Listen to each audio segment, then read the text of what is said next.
ঈমান যারা আনবে, আমলে সালেহ যারা করবে, এরাই হবে জান্নাতের বাসিন্দা। ওমরের জীবনের দিকে তাকান।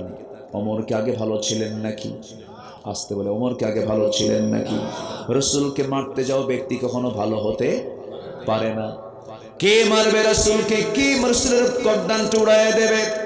আবু জাহেল অর্ডার দিয়েছে, কেউ সাহস পায় না, কিন্তু ওমর ফারুক নাঙ্গা তরবারি হাতে নিয়ে বলছে, আমি খাত্তাবের চেয়ে আমি মুহাম্মদকে দুনিয়া থেকে বিদায় করে দেব। এই চিন্তা মাথায় নিয়ে রওনা দিয়েছেন নবীকে লক্ষ্য করে, তরবারি হাতের মধ্যে নিয়েছেন। কিন্তু মাঝপথে কে যেন তাকে দাওয়াতের জন্য কোরআনটা শোনায়া দিল। যখন তার কর্ণকুহরে, কোরআনে কারীমের যখন আয়াতটা তার কর্ণকুহরে ঢুকে গেল, বোন বলছে, ভাই তুমিও খাত্তাবের ছেলে, আমি খাত্তাবের মেয়ে, দেখো তো কোরআনটা পড়ো, দেখো তো তোমার কেমন মজা লাগবে মনে হয়। সঙ্গে সঙ্গে ওমর ফারুক সচেতন মানুষ ছিলেন, খিয়ারকুম ফিল জাহিলিয়া খিয়ারকুম ফিল ইসলাম। সচেতন মানুষ ছিলেন, শিক্ষিত মানুষ ছিলেন। ওমর ফারুকের সামনে যখন সূরা তাহা প্রথম কয়েকটা আয়াত যখন তিনি পড়তে লাগলেন, সঙ্গে সঙ্গে তার চোখের পানি তিনি আটকাতে পারলেন না। কি কোরআন আমি শুনলাম, কি আশ্চর্য কিতাব আমি শুনলাম, পড়লাম। দেরি করলেন না, দিলটা নরম হয়ে গেছে, নবীর দিকে রওনা দিয়েছেন তরবারি হাতে। আবু বকর বলছেন, ইয়া রাসূলুল্লাহ, ওমর তো আপনাকে মারার জন্য আসে। রাসূল বলছেন, না রে আবু বকর, গত রাতে দোয়া করেছি, দুই ওমরের একটা ওমরকে তুমি আল্লাহ ইসলামের জন্য কবুল করো। আমার মনে হয় খাত্তাবের ছিল ওমরের ইসলাম গ্রহণ হয়ে যাবে। জোরে করেন সুবহানাল্লাহ। সাইয়েদনা ওমর ফারুকের মতো মানুষ রাসূলকে মারতে গেলেন, এই জিরো লোকটাকে কি মানার জন্য হিরো করে দিলেন? কি মানার করার জন্য? কি মেনে নেওয়ার জন্য? কে হিরো বানালেন? কে হিরো বানালেন? সাইয়েদনা ওমর ফারুকের মতো মানুষ রাসূলকে মারতে গিয়ে পারলেন না, কোরআন থেকে আটকিয়ে দিল, চোখের পানি আটকাতে পারেন না। নবীজির পায়ের কাছে তরবারি রেখে বলছেন, ইয়া রাসূলুল্লাহ, আমাকে কালিমা পড়ায়া দেন, আমাকে দিন গ্রহণ করায়া দেন। যেই তরবারি আপনাকে মারার জন্য আসছিল, আপনার মস্তকটা দ্বিখণ্ডিত করার জন্য আসছিল, এই তরবারি আজকে থেকে আপনার পক্ষে কথা বলবে। জোরে বলি সুবহানাল্লাহ। সেই ওমর, রাসূল তাকে মাঝে মাঝে বলতেন, ওমর, আমার পরে যদি নবুয়তের সিলসিলা জারি থাকতো, তুমি কি জানো ওমর, তুমি নবী হতে। যেরকম সুবহানাল্লাহ, তুমি নবী হতে। এত মর্যাদা, এত সম্মান আল্লাহ তাআলা তাকে দান করেছেন। রাসূল ডেকে ডেকে 10 সাহাবীকে বলছেন, আবু বকর তুমি জান্নাতি, ওমর তুমি জান্নাতি, ওসমান তুমি জান্নাতি, আলী তুমি জান্নাতি। কিন্তু এত বিশাল নিউজ পাওয়ার পরেও ওমর ফারুক সারা জীবন কেঁদেছেন। সেজদায় যখন পড়েছেন, হাওমা করে কেঁদেছেন। নামাজে যখন দাঁড়াইছেন, কিতাবের মধ্যে আসছে নামাজ পড়াচ্ছেন, সূরা ফাতিহা যখন পড়তেন, একটা আয়াত বারবার পড়তেন, বারবার কাঁদতেন, হাওমাও করে কাঁদতেন। পিছনের 4-5 কাতার পিছনের লোকটার কান্না শুনতো, নামাজের মধ্যে হাওমাও করে কাঁদতেন, সেজদায় পড়ে কাঁদতেন। ঈদের দিন সবাই ঈদগাহের ময়দানে রোজা শেষ করে ঈদের নামাজে দাঁড়ায় গেছে, ওমর ফারুক মসজিদ এখনো ঈদগাহে যায় নাই। সাহাবায়ে কেরাম এসে বলছেন, আবু ওমর, আপনি কেন যাচ্ছেন না, কি হয়েছে আপনার? আমরা তো সব অপেক্ষার প্রহর গুনছি। সাইয়েদনা ওমর ফারুক বলছেন, শোনো, সেজদায় পড়ে পড়ে কাঁদতেছি, এই জন্য রমজান পেয়েছি, আমি তো এখনো নিশ্চিত হতে পারিনি আমার গুনাহ মাফ হয়েছে কিনা। আমি চোখের পানি ফেলে ফেলে কাঁদতেছি, এই জন্য তোমরা হয়তো মাফ পেয়ে গেছো, রমজান পাইছি, আমি মাফ পাইছি কিনা জানি না, এই জন্য আমি আল্লাহর কাছে কাঁদতেছি। আমার ভাইরা, ওমর ফারুকের মতো মানুষ মাঝে মাঝে চিন্তা করতেন। এক সাহাবীর কাছে মুনাফিকদের তালিকা ছিল, হুযায়ফা রাদিয়াল্লাহু আনহুর কাছে মুনাফিকদের তালিকা ছিল। সেই সাহাবীর কাছে মাঝে মাঝে যেতেন, সকালে যেতেন, সন্ধ্যায় যেতেন, গিয়ে বলতেন, ভাই হুযায়ফা, রাসূল তো তোমার কাছে মুনাফিকদের লিস্ট রেখেছেন, তালিকা রেখেছেন, দেখো তো ওই তালিকার মধ্যে আমি ওমরের নামটা আছে নাকি, দেখো তো আমার নামটা আছে নাকি। সঙ্গে সঙ্গে হুযায়ফা বলতেন, ভাই ওমর, আপনার নাম থাকবে কেন, আপনি তো সন্দেহ করেন কেন? তিনি বলছেন, শোনো, আমার কাছে মনে হয় আমার মধ্যে কিছু নিফাকতা থাকতেও পারে, আমার নামটা তার মধ্যে থাকতেও পারে। ওমর ফারুকের মতো মানুষের এত পেরেশানি ছিল, জান্নাত পাবো কিনা, জান্নাত পাবো কিনা, এত অস্থিরতা নিয়ে তিনি চলতেন। এত ভালো মানুষ তিনি ছিলেন। রাষ্ট্রপ্রধানের দায়িত্ব তিনি পালন করেছেন। একটা দেশ নয়, 2টা দেশ নয়, 40টা রাষ্ট্র তিনি পরিচালনা করেছেন। তার দরবার রাজপ্রাসাদ ছিল না, ছোট্ট একটা কুড়ি ঘর থেকে তিনি দেশ চালিয়েছেন, সমাজ চালিয়েছেন। এক কাপড়ে 7 দিন পার করেছেন। কাপড়ের পিছনে ছিঁড়ে গেছে। সাইয়েদনা ওমর ফারুক রাদিয়াল্লাহু তাআলা আনহু কোনদিন দুই তরকারি দিয়ে কোনো খাবার খান নাই।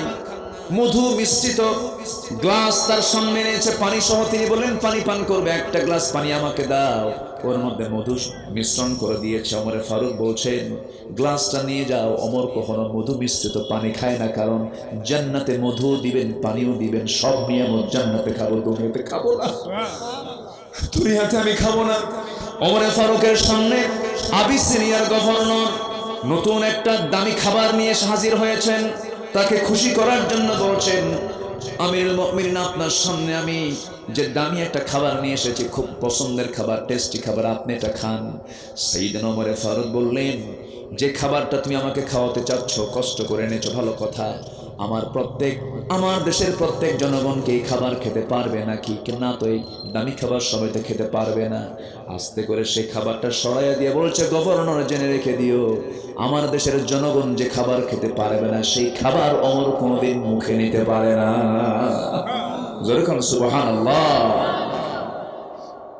আমার বন্ধুগণ, বিচার কি সঠিক ছিল? কি তাকওয়া ছিল তাদের ভিতরে? কি জিকির ছিল তাদের ভিতরে? হু হু জিকির করলে জিকির হয় না। মধুর বোতল তিনি পেয়েছেন রাষ্ট্রের পক্ষ থেকে, এক বোতল মধু, তিনি সহ তার প্রতিবেশীদের মাঝে এটা ভাগ করে দিতে হবে। মধুর বোতল নিয়ে এসে বউয়ের সামনে দাঁড়ালেন। বউকে বলছেন, বউ আমার মধুর বোতলটা ভাগ করো, মধুটা ভাগ করতে হবে। এই মধুকে 7 জন প্রতিবেশী সমান করে ভাগ করে দাও। ঠিক আছে, আমাকে দেন, আমি বন্টন করে দিচ্ছি। বউয়ের হাতে দেওয়ার পরপরই বলছেন, আমার স্ত্রী, মন খারাপ করো না, মধুর বোতলটা আমাকে দাও, আমি তোমাকে ভাগ করতে দেব না, আমি প্রতিবেশীকে দায়িত্ব দেব। ওমর ফারুকের স্ত্রী একটু মনক্ষুণ্ণ হলেন, কারণ তাকে তিনি মাইন্ড করলেন, আমার স্বামী আমাকে বিশ্বাস করলেন না, আমার স্বামী আমাকে পছন্দ করলেন না, আমি মনে সমান বন্টন করব না। ওমর ফারুক রাদিয়াল্লাহু আনহু বললেন, আমার স্ত্রী, তোমার মন খারাপ কেন? তিনি বলছেন, আমার স্বামী গো, আমি কি কখনো মধু আমার ভাগে বেশি নেব নাকি? আমি তো মন খারাপ করতেই পারি। ওমর ফারুক বলছেন, আমার স্ত্রী, আল্লাহর কসম করে বলে আমি তোমাকে সন্দেহ করি নাই, আমি তোমাকে ডাউট করি, আমি তোমাকে ভালোবাসি। আমি চালাই রাষ্ট্র, তুমি চালাও আমার পরিবার নামক রাষ্ট্র। আমার সন্তানকে দেখো, আমার পরিবারকে দেখো। তুমি যদি আমার পরিবারকে না দেখতে, আমার রাষ্ট্র চালাতে আমার কষ্ট হয়ে যেত। আমি তোমাকে সম্মান করি, ভক্তি করি, শ্রদ্ধা করি, কিন্তু আল্লাহর নামের কসম করে বলছি আমি তোমাকে সন্দেহ করি না। কিন্তু আপনি আমাকে কেন মধুর বোতল ভাগ করতে দিলেন না, মধু ভাগ করতে দিলেন না? আসেন, এরকম প্রশ্ন হয় না? গন্ডগোল লাগে না? স্বামী স্ত্রীর মধ্যে একটু ভুল বোঝাবুঝি হয় না ভাই? হয় কিনা বলেন? মধু খাওয়াকে নিয়ে রাসূলের সঙ্গে লাগছে বউদের, লিমা তুহাররিমা মা আহাল্লাল্লাহু লাক। অনেক কথা, কোন দিকে যাব আমি? এক রাত তো পাইছি, একটু একটু করে বলতেছি। কষ্ট হচ্ছে নাকি আপনাদের? আমার বন্ধুগণ,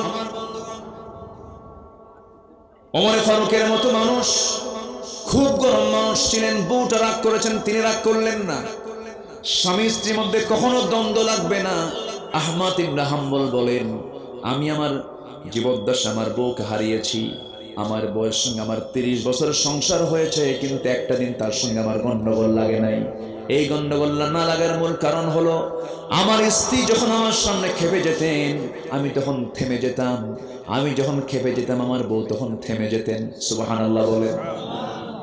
সালাম দিবেন, পরিবার অশান্তি হবে না।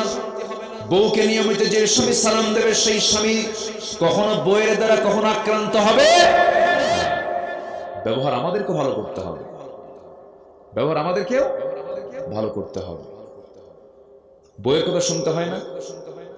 আস্তে করে দেখছেন, কেউ শুনি না মনে হয় বউয়ের কথা। বউয়ের কথা শুনতে হয় না? আচ্ছা, কে বউয়ের কথা শোনে না? কোন এখানে কে আছে আমি বউয়ের কথা শুনি না? এরকম কেউ আছে? একজনও নাই, আমিও নাই, আমিও শুনি। উনি, আপনি শোনেন না? শোনেন, আপনি শোনেন না? শুনেছেন মুহাম্মদ সাল্লাল্লাহু আলাইহি ওয়াসাল্লাম, তিনিও শুনেছেন। বউয়ের কথা শুনবেন না কেন? শুনতে হবে। আল্লাহ রাব্বুল আলামিন তার রাসূলকে জানাচ্ছেন, হে রাসূল, আপনি বলুন, কুল জাআল হক ওয়া যাহাকাল বাতিল ইন্নাল বাতিলা কানা যাহুকা। সত্য এসেছে, মিথ্যা পরাজিত হয়ে গেছে। হে রাসূল, আপনি কখনো চিন্তা করবেন না, আপনি আমার কাছে দোয়া চান, কি দোয়া চেয়েছেন রাসূল দেখেন, ওকুর রাব্বি আদখিলনি মুদখালা সিদকিন ওয়াখরিজনি মুখরাজা সিদকিন ওয়াজআল লি মিন লাদুনকা সুলতানান নাসীরা। আয় আল্লাহ তাআলা, তুমি আমাকে রাষ্ট্রীয় ক্ষমতা দান করো, কারণ আপনি হাজারবার চেষ্টা করবেন ইসলামকে পরিপূর্ণরূপে মানতে কখনো পারবেন না। আপনি যত বড় পীর কেবলা হন, যত বড় বুজুর্গ হন, ঢাকায় আপনি থাকেন, টাঙ্গাইলে মাহফিল করতে আসছেন, আপনি যত বড় আবেদ হন না কেন, রাস্তায় যখন রওনা দিয়েছেন, রাসূল চলেছেন রাস্তায় বামে না ডানে? বলেন বামে না ডানে? আমরা রাস্তায় চলি বামে না ডানে? বামে। আপনি হাজারবার চেষ্টা করবেন, আপনি ডানে চলতে পারবেন না, যত বড় বুজুর্গ আপনি হন না কেন। একজন মানুষ পরিপূর্ণ ইসলামটাকে তখনই মানতে পারবে যখন রাষ্ট্র জীবনে ইসলাম থেকে যাবে 16 আনা। আমার বন্ধুগণ, আপনি কি বুকে হাত দিয়ে বলতে পারবেন তাহাজ্জুদ আপনি পড়েন ভালো কথা, জিকির আপনি করেন ভালো কথা, নামাজ আপনি পড়েন ভালো কথা, কিন্তু বুকে হাত দিয়ে কি বলতে পারবেন কেউ আমরা প্রত্যক্ষ না হলেও পরোক্ষভাবে সুদের সঙ্গে জড়িত নাই? এরকম কেউ কি বুকে হাত দিয়ে বলতে পারবেন নাকি? আসতে বলুন না, পারবেন নাকি? কারণ সুদের সাগরে আজকে আমরা হাবুডুবু খাচ্ছি। এই সমস্যা শুধু টাঙ্গাইলের নয়, শুধু গোপালপুরের নয়, নাগরপুরের নয়, মধুপুরের নয়, সখীপুরের নয়, শুধু গাজীপুরের নয়, ঢাকার নয়, এই 64,000 গ্রাম বাংলা মিলে 55,000 বর্গ মাইলের প্রত্যেকটা জায়গায় সুদ নামক মহামারী আছে না নাই? আসতে বলবেন না, আছে না নাই? এই মহামারী দূর করার জন্য কিয়ামত পর্যন্ত যদি ওয়াজ মাহফিল চালায়া যান, এগুলো বন্ধ হবে না। আজ থেকে 20 বছর আগে আমার দেশে মসজিদ কম ছিল না বেশি ছিল? এখন কমছে না বাড়ছে? মাদ্রাসা বেশি ছিল না কম ছিল? এখন কমছে না বাড়ছে? টুপিওয়ালা বেশি ছিল না কম ছিল? এখন কমছে না বাড়ছে? টুপিওয়ালা বেড়েছে, আলেম ওলামা বাড়ছে, মসজিদ বেড়েছে, মাদ্রাসা বেড়েছে, থানায় থানায় মডেল মসজিদ হয়েছে, ভালো কথা। কিন্তু আমার বন্ধুগণ, আমার দেশ থেকে চুরি মনে হয় কমছে? চুরি কমছে? ডাকাতি কমছে? সুদ কমছে? জেনা কমছে? এগুলো বেড়েছে। তাহলে টুপিওয়ালা বাড়লো, হাজি বাড়লো, আলেম ওলামা বাড়লো, মসজিদও বাড়লো, মাদ্রাসাও বাড়লো, সুদের কারবারও থেকে গেল, জেনার কারবার থেকে গেল। মদের বোতলের দোকান মনে হয় টাঙ্গাইলে নাই? আসতে বলবেন না, আছে না নাই? আপনি কি বন্ধ করতে পারবেন নাকি? কেন পারবেন না? লাইসেন্স নেওয়া আছে না নাই? লাইসেন্স দিছে কোন বুজুর্গরা? আমার বন্ধুগণ, কূপের ভিতরে বিড়াল পড়ে গেছে, বিড়ালটা পড়ে মরে আছে। কূপের পানি আপনি পান করবেন, খেতে পারবেন না, কারণ ওই কূপ থেকে আগে মরা বিড়ালটা তুলতে হবে। কিন্তু তুলতে নিয়ে আপনি তুললেন ভালো কথা, এরপরও পরিষ্কার হবে না। মাসালা এসেছে, ফয়সালা এসেছে, কোন কোন ইমাম বলেছেন 200 বালতি, কেউ কেউ বলেছেন 300 বালতি পানি তুলে এরপরে সেখান থেকে পানি খেতে হবে, পানি পান করতে হবে। কিন্তু যদি কেউ মরা বিড়ালটা কূপের মধ্যে রেখে যদি ওই কূপ থেকে যদি পানি সরাতে থাকে, পানি তুলতে তুলতে যদি কূপের পানি ফুরেও ফেলে দেয়, মরা বিড়াল রেখে পানি তুলে কোনো লাভ হবে নাকি? আসতে বলবেন না, হবে নাকি? হবে না। আমার ভাইরা, নবীজির শুধু 23 বছরের 13 বছর মানবেন, 10 বছর মানবেন না, মিষ্টি খাওয়া সুন্নত মানবেন, দাঁত ভাঙা সুন্নত মানবেন না, আপনি মুনাফিক। ঠিক কিনা? ফিলিস্তিনের মুসলমানের ঈমান আর সাধারণ মুসলমানের ঈমান কি এক নয়। মা সন্তানকে সাজিয়ে দেয়, যা যুদ্ধ কর, শহীদ হ, আমি শহীদের মা হব। যেরকম সুবহানাল্লাহ। আর আমার দেশের মারা কয় যাইস না, গুলি খাবি। ঠিক কিনা? চীন পণ্য আবিষ্কার করে, পণ্য তৈরি করে, আর ফিলিস্তিন মানুষ তৈরি করে, মানুষ, সলিড মানুষ তৈরি করে ফিলিস্তিন। সন্তানের লাশ মা পিঠে নিয়ে, ঘাড়ে নিয়ে, হাসতে হাসতে বিদায় জানাচ্ছে, কবরে নিয়ে যাচ্ছে। আল্লাহু আকবার বলবেন না? কোনো হতাশা তাদের মধ্যে নেই। ঘর বোম্বিং করে উড়াইয়া দিয়েছে, স্বামীটা মারা গেছে, সন্তান সব শেষ হয়ে গেছে। মহিলার মুখে হাসি, বলে যে না, আমি তো ভাগ্যবতী, আমার সন্তান শহীদ, আমার স্বামী শহীদ, আমি শুধু কয়েকদিন অপেক্ষা করছি, আমি জান্নাতে চলে যাব তাদের সাথে। জোরে বলেন সুবহানাল্লাহ। পৃথিবী তো একটা ওয়েটিং রুমের মতো, আসি কিছুক্ষণ পর চলে যাব, এমন মানসিকতা যার থাকবে তার জন্য জান্নাত থাকবে। তো কথা, আমার বহু আছে, আমাকে সময় দেওয়া যাবে তো ইনশাআল্লাহ? সবাইকে আমাকে সময় দেবেন? জোরে বলি ইনশাআল্লাহ। কিন্তু সময় তো আগেই শেষ করা হয়েছে। মাহফিলের একটা মূল যৌবনকাল আমি বলি, যেটাকে 9টা থেকে 11টা, এটা হলো যৌবনকাল। 12টার পরে ব্রেন কাজ করে না, বক্তারও কাজ করে না, শ্রোতারও কাজ করে না। কারণ কি আসে? ঘুম চলে আসে, এটা ক্লান্তি চলে আসে। ও জাআলনা লাইলা লিবাসা, এটা চলে আসে। এরপরে যেরকম মানুষ যৌবনকাল 25 থেকে 40 বছর এনার্জি পায়, শক্তি পায়, একসঙ্গে বহু কাজ করতে পারে। কিন্তু 40 পার হলে কি আর পারে?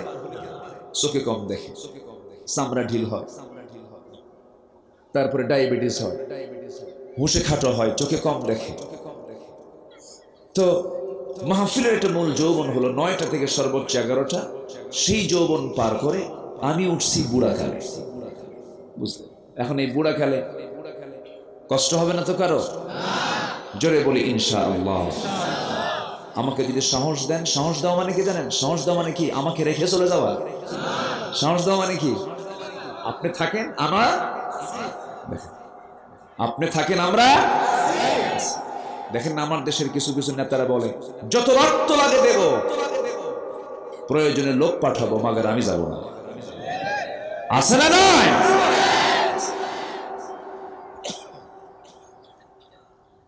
আচ্ছা বলেন তো, আমার দেশে কারা বেশি মিথ্যা কথা বলে? বলেন তো, বলেন তো, কারা বেশি মিথ্যা কথা বলে? আমি কিন্তু কই না, আপনারাই কিন্তু বলবেন। অথচ নেতা কি মুহাম্মদ সাল্লাল্লাহু আলাইহি ওয়াসাল্লাম ছিলেন না? এই পৃথিবীতে তিনি কি কোনোদিন একটা মিথ্যা কথা বলতে প্রয়োজন মনে করেছেন? তিনি কি মিথ্যা কথা বলেছেন? বলে মিথ্যা না বলে কি দেশ চালানো যায় না? মিথ্যা না বলে কি সমাজ চালানো যায় না? মিথ্যা না বলে কি একটা সফল রাষ্ট্রের দায়িত্ব পালন করা যায় না? তার মডেল হচ্ছেন মুহাম্মদ সাল্লাল্লাহু আলাইহি ওয়াসাল্লাম। সম্মানিত ভাইয়েরা, মনক্ষুণ্ণ হওয়া যাবে না।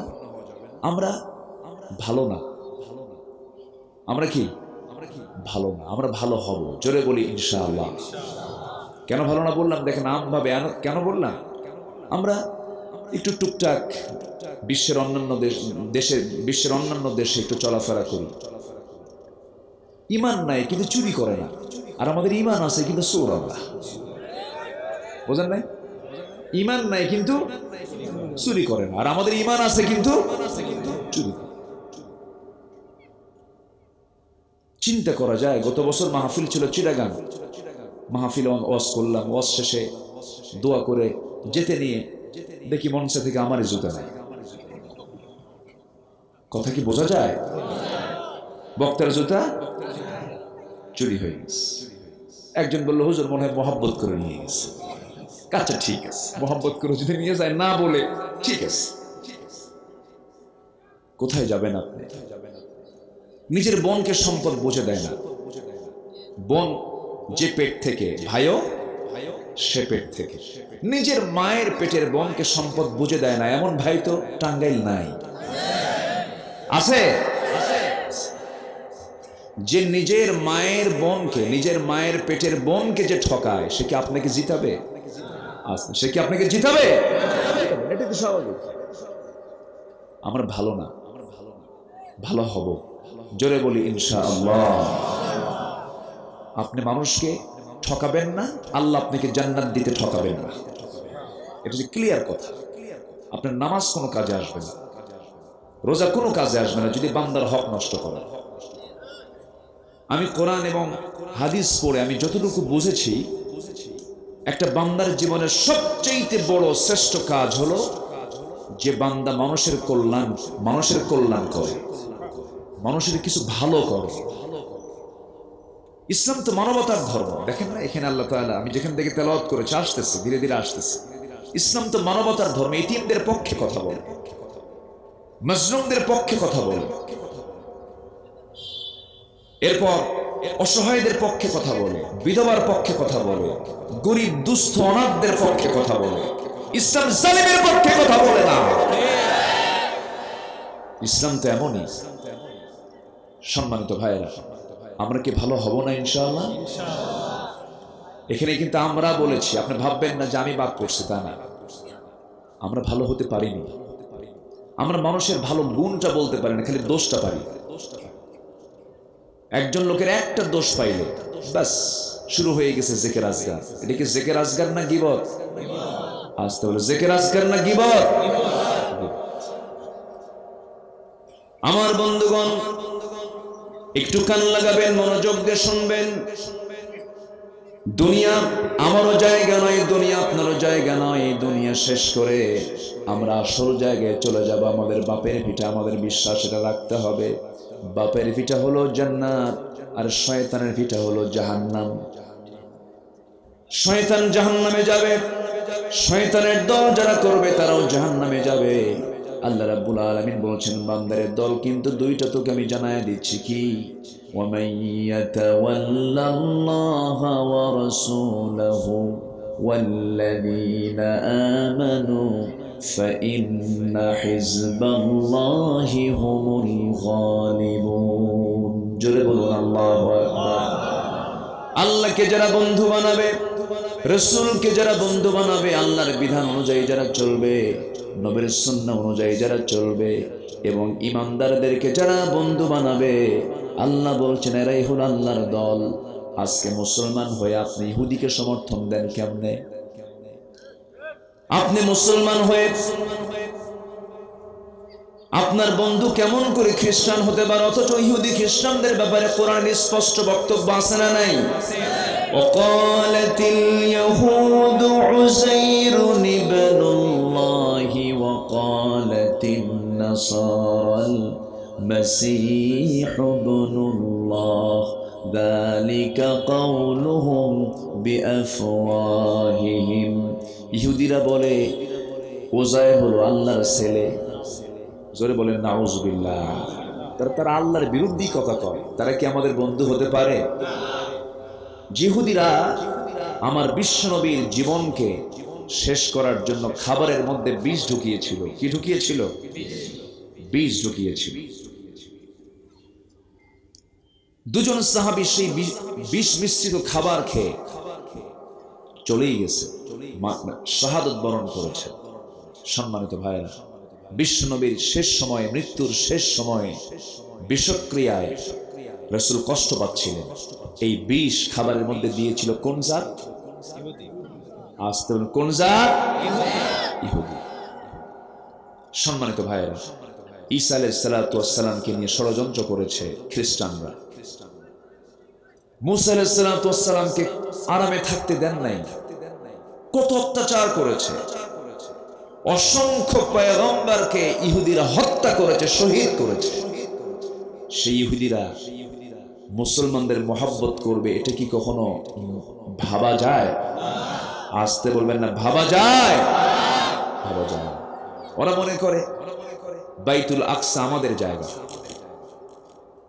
কাদের জায়গা? আমাদের জায়গা, আমাদের অধিকার এটা। কিন্তু বাইতুল আকসা নির্মাণ করেছেন সুলাইমান আলাইহিস সালাতু ওয়াস সালাম জিনদের দ্বারা। জানেন না ইতিহাসগুলো? জানেন না? বলবো, যদি সময় আমাকে দেন আমি বলবো, আপত্তি নেই তো ইনশাআল্লাহ? একটু আমাকে সময় দেন। রাত গভীর হয়েছে, আমি অনেক আগে এসেছি এখানে।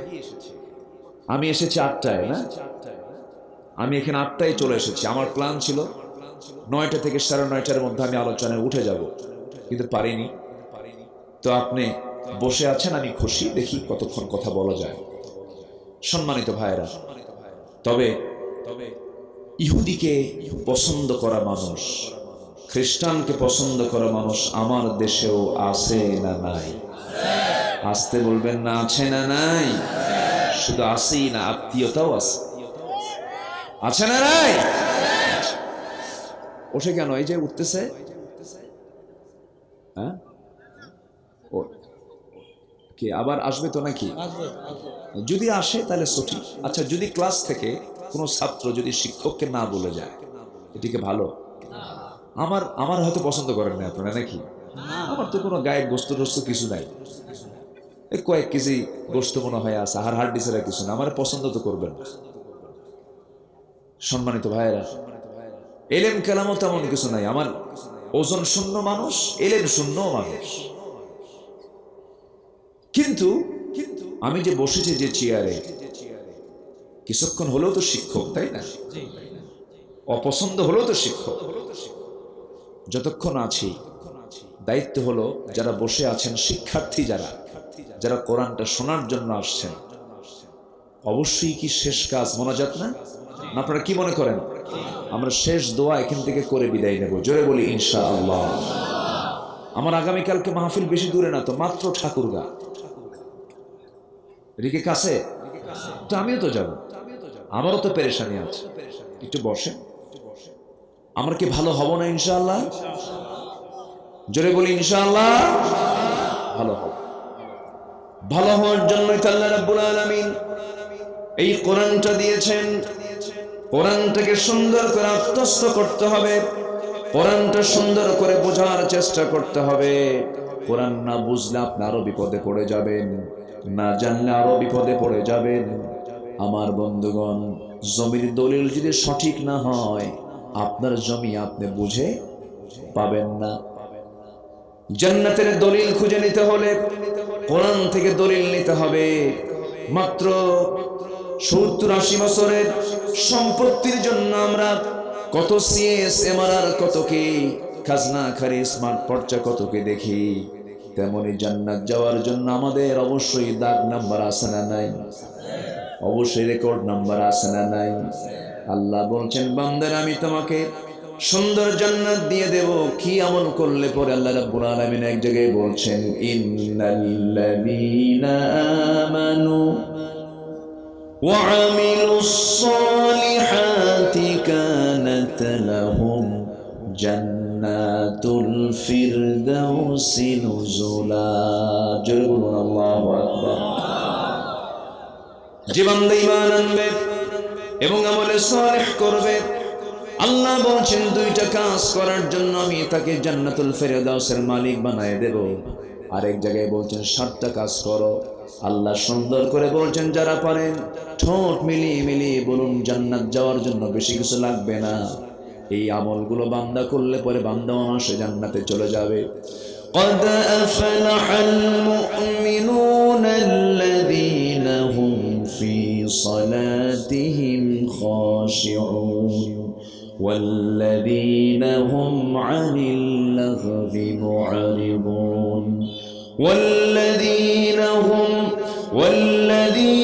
هم للزكاة فاعلون والذين هم لفروجهم حافظون إلا على أزواجهم أو ما ملكت أيمانهم فإنهم غير ملومين فمن ابتغى وراء ذلك فأولئك هم العادون والذين هم لأماناتهم وعهدهم راعون والذين هم على صلواتهم يحافظون أولئك هم الوارثون الذين يرثون الفردوس هم فيها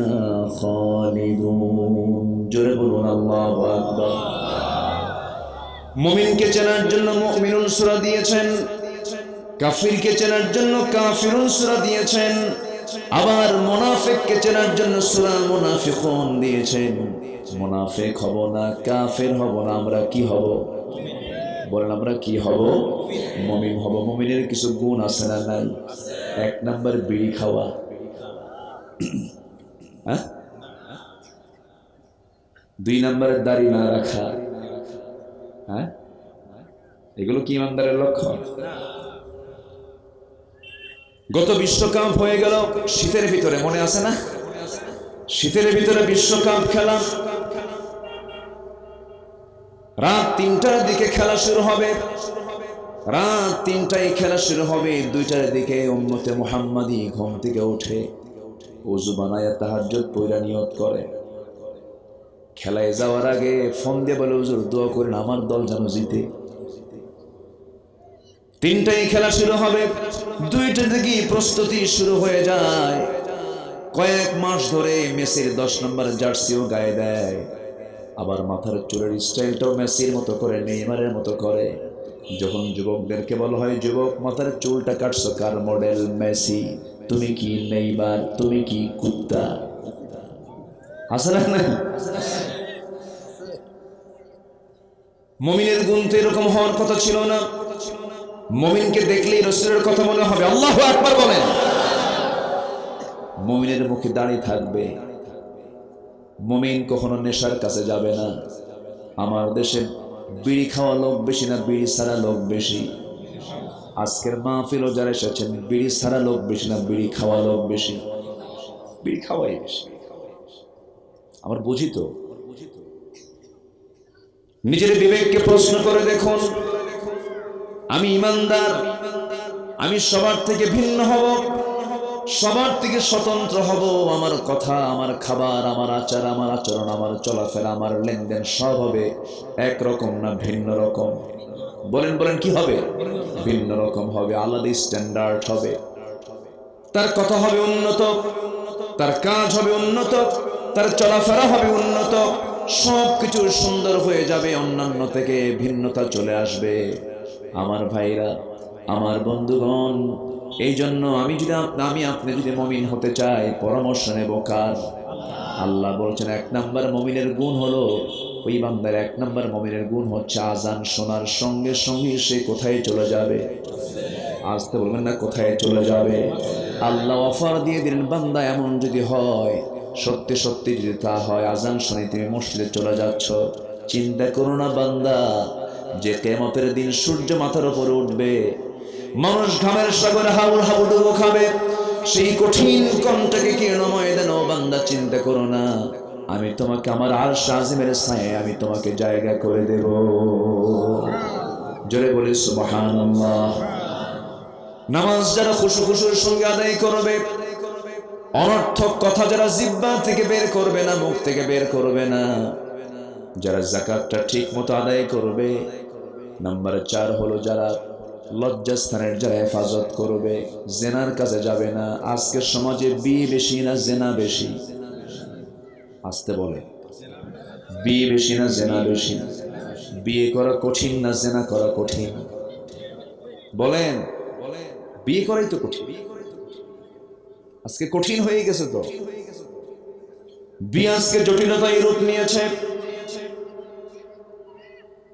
প্রবাস জীবনে থেকে থেকে ৪০ বছর পার হয়ে যায়, ৪৫ বছর পার হয়ে যায়, বিয়ে করবে না, বিয়ে করে না। যখন বলা হয় তুমি বিয়ে করো না, কারণ হুজুর বিয়ে করে খাওয়াবো কি? আমার বন্ধুগণ, বিয়ে করে খাওয়াবো কি, এই চিন্তা কি ইমানদার আনতে পারে নাকি? আসতে বলুন না, পারে নাকি? রিস্কের দায়িত্ব কার? আসতে রিস্কের দায়িত্ব কার? ইবনে মাসউদ রাদিয়াল্লাহু তাআলা আনহু মারা যাচ্ছেন। মারা যাওয়ার সময় তার ৪টা মেয়েকে রেখে যাচ্ছেন। হযরত ওসমান জিন্নুরাইন রাদিয়াল্লাহু আনহুর খেলাফত আমল। তার বাড়িতে আসলেন, এসে বলছেন, আব্দুল্লাহ ইবনে মাসউদ, আজকে আপনি যা বলবেন তাই হবে। রাষ্ট্রের পক্ষ থেকে কিছু গিফট আপনাকে দিতে চাই, আপনার ফ্যামিলির জন্য দিতে চাই। আপনার অন্তিম সময় রাষ্ট্র আপনার পাশে দাঁড়াবে, বাইতুল মাল থেকে কিছু অর্থ দিয়ে আপনার পরিবারকে একটু সচ্ছল রাখার ব্যবস্থা করব। আপনার মেয়েদের উপকার হবে। আপনি তো মারা যাচ্ছেন, আপনার কোনো চাহিদা আছে নাকি, আপনার কোনো প্রয়োজন আছে নাকি, আপনার কোনো সমস্যা আছে নাকি? সঙ্গে সঙ্গে ইবনে মাসউদ বললেন, আমার সমস্যা হলো দুনুবি, আমার গুনাহ। আল্লাহু আকবার বলেন। গুনাহ হলো আমার সমস্যা। আপনার কোনো টেনশন আছে নাকি? আমার কোনো টেনশন নাই। আপনার সন্তানদের জন্য আমি কিছু ব্যবস্থা করতে চাই, আপনি যদি অনুমতি দিয়ে দেন। তিনি বললেন, শোনো ওসমান, আমার কোনো প্রয়োজন লাগবে না, আমার সন্তানদের জন্য কোনো প্রয়োজন লাগবে না, কারণ আমি আমার সন্তানদের জন্য এমন একটা সম্পদ রেখে যেতেছি, যদি কোনো বান্দা সকাল বিকাল সূরাতুল ওয়াকিয়া যদি সকাল বিকাল পড়ে, সকল রিজিকের ফয়সালা আমার আল্লাহ তার করে দেন। জোরে কোন সুবহানাল্লাহ। সবকিছুতে সময় মতো হওয়া উচিত। যে যুবকের বয়স 40 বছর পার হয়ে গেছে, এরপরও যে যুবক বিয়ে করে না, সে কি ঠিক থাকার কথা না বাইপাস মারার কথা? ঢাকা ইউনিভার্সিটির মতো একটা শীর্ষ বিদ্যাপীঠ থেকে শিক্ষকদের মুখ থেকে বের হয়, বোরকা পরে ভার্সিটিতে ঢুকতে দেওয়া হবে না, নেকাব পরে ভার্সিটিতে ঢুকতে দেওয়া হবে না। এরা শিক্ষক নয়, শিক্ষক নামের কলঙ্ক। এরা ঠিক কিনা? শিক্ষক নামের কলঙ্ক। বলে যে ছাত্রী হলো শিক্ষকদের কাছে মেয়ের মতো। ছাত্রী যদি শিক্ষকদের কাছে মেয়ের মতো হয়, ছাত্রী কেন আবার পাত্রী হয়ে যায়? ছাত্রী পাত্রী হয় না শিক্ষকের? শিক্ষক ছাত্রীকে বিয়ে করেছে, এটা কি অসাধারণ ঘটনা? সাধারণ ঘটনা? বলেন বলেন বলেন, এটা কি অসাধারণ? সাধারণ তো প্রায় তো হচ্ছে না? এ তো নাজায়েজ না, জায়েজ। নাজায়েজ হলে নয় একটা কথা ছিল, হতেই পারে। ছাত্রী কেমনে মেয়ের মতো হবে? মেয়ে তো মেয়ের মতোই হবে, ছাত্রী কখনো মেয়ের মতো হবে না। এই জাতীয় কথা কি কোরআন সুন্নাহ সমর্থন করে? ইসলামকে আবেগ দিয়ে চলে? আবেগ তাড়িত কোনো কথা তো ইসলাম এলাও করবে না, কখনোই। এটা গ্রহণীয় নয়। আবার কিছু শিক্ষক ভালো আছেন। সিলেট ইউনিভার্সিটি, সিলেট প্রযুক্তি বিশ্ববিদ্যালয়ের ভাইস চ্যান্সেলর, তিনি বললেন, সন্ধ্যা 8টার পর, রাত 8টার পরে কোনো মেয়ে, কোনো ছাত্রী বাইরে থাকতে পারবে না। ছাত্রীরা আন্দোলন করতে করতে বলল, এ তো তালেবানি স্টাইল, মানে এরকম করে বলতেছে। শেষ পর্যন্ত উপাচার্য বলেছেন, ভাইস চ্যান্সেলর বলেছেন, তোমরা যদি বলো তালেবানি স্টাইল, হ্যাঁ এটা আমার স্টাইল, যা, তবু আমি বাইরে বের হতে দেবো। ভালো কিছু আছে না নাই? আসতে বলবেন না, ভালো কিছু আছে না নাই?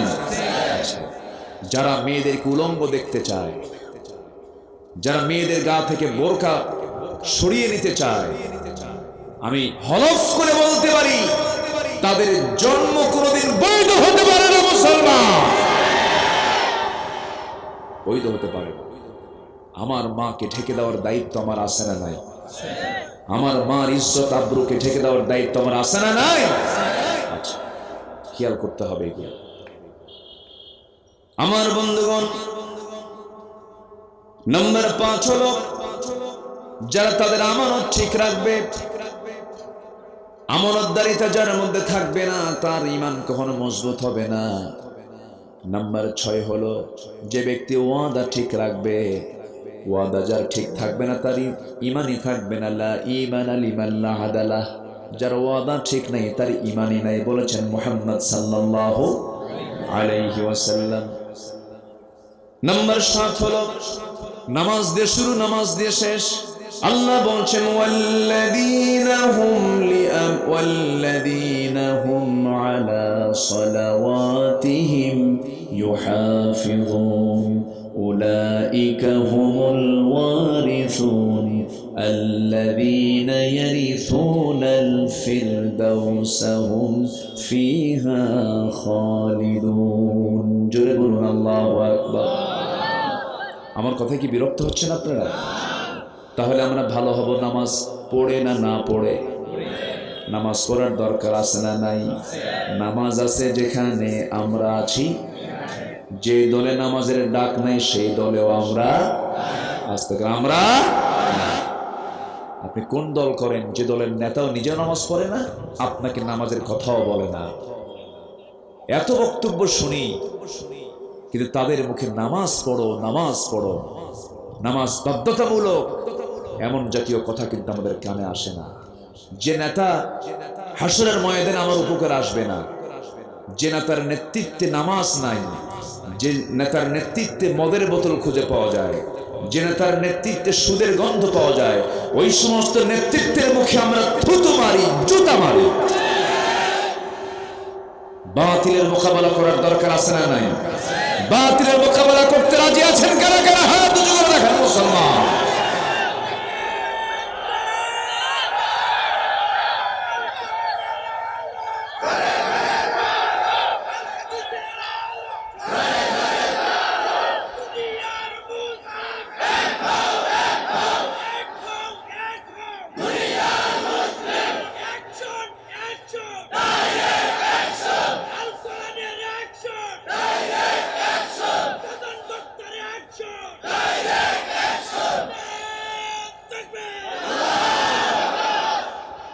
ইসলাম তো ডাইরেক্ট থাকতে বলে, ঠিক কিনা?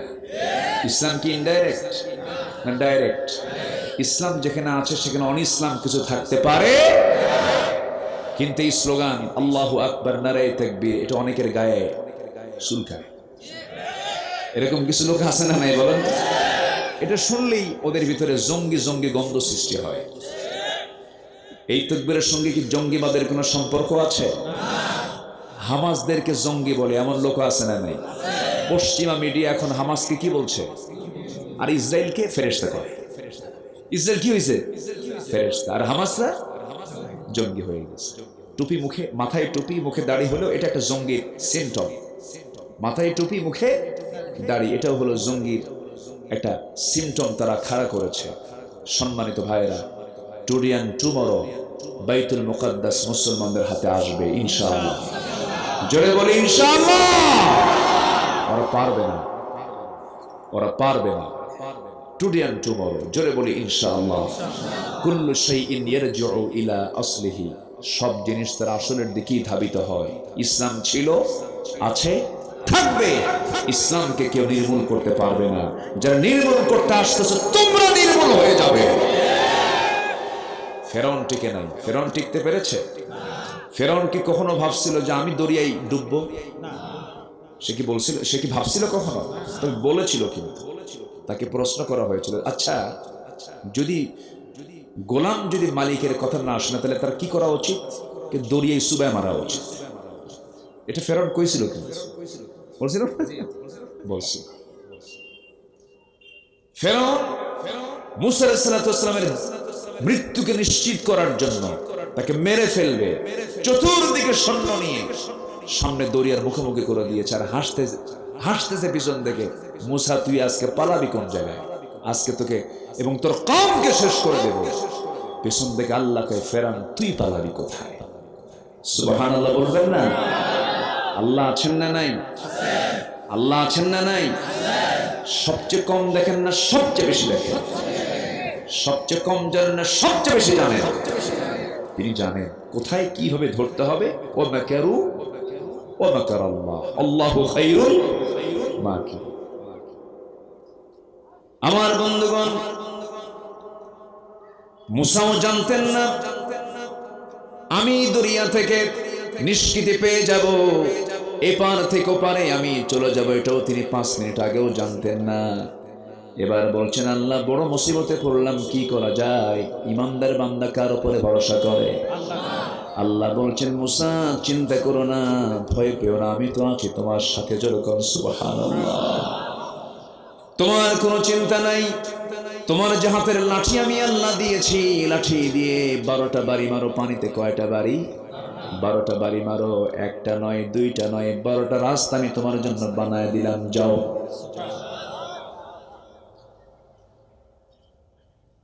টাঙ্গাইলে বাইপাস রাস্তা আছে না নাই? আছে না নাই? কেন? যেন জাম না হয়। কি না হয়? আগের মতো জাম আছে নাকি? আগে একটা জেলা ছিল জামের জেলা, সেই জেলার নাম কি বলেন? টাঙ্গাইল। টাঙ্গাইল আসলেই মানুষ বিপদে পড়ে যেত। উত্তরবঙ্গের সমস্ত গাড়িগুলো যায়, আমি নিজেও সাক্ষী। আমার এমনও সময় গেছে 30 ঘন্টা পর্যন্ত মাত্র 2 মাইল যেতে পেরেছি টাঙ্গাইলের ভিতরে, এত লম্বা জাম। এখন কি সেই জাম আছে নাকি? গাড়ি দেখা যায় না। কেন নাই? বাইপাস করে দিয়েছে, রাস্তা ক্লিয়ার হয়ে গেছে। আল্লাহ বলছেন, মুসা তুমি নবী, তোমার যারা অনুসারী তারা তোমার নবীর অনুসারী, চিন্তা করো না, একটা নয় দুইটা নয়, বাইপাস আমি 12টা বানায় দিলাম, যাও। যেরকম সুবহানাল্লাহ। এমন রাস্তা কিয়ামত পর্যন্ত পৃথিবীতে কেউ বানাতে পারবে নাকি? টানেল করে দিলেন, টানেল, আন্ডারগ্রাউন্ড টানেল করে দিয়েছেন। পানির পাহাড় জমা হয়ে গেছে, এপার থেকে ওপার তিনি পাড়ি জমিয়েছেন। তার কওমে, তার সমস্ত লোকেরা পাড়ি জমিয়েছেন, সব পার হয়ে গেছেন। ফেরাউন বলছে, ও হামান, কি হলো এটা? কি দেখলাম এটা? মুসা তো পার হয়ে গেল।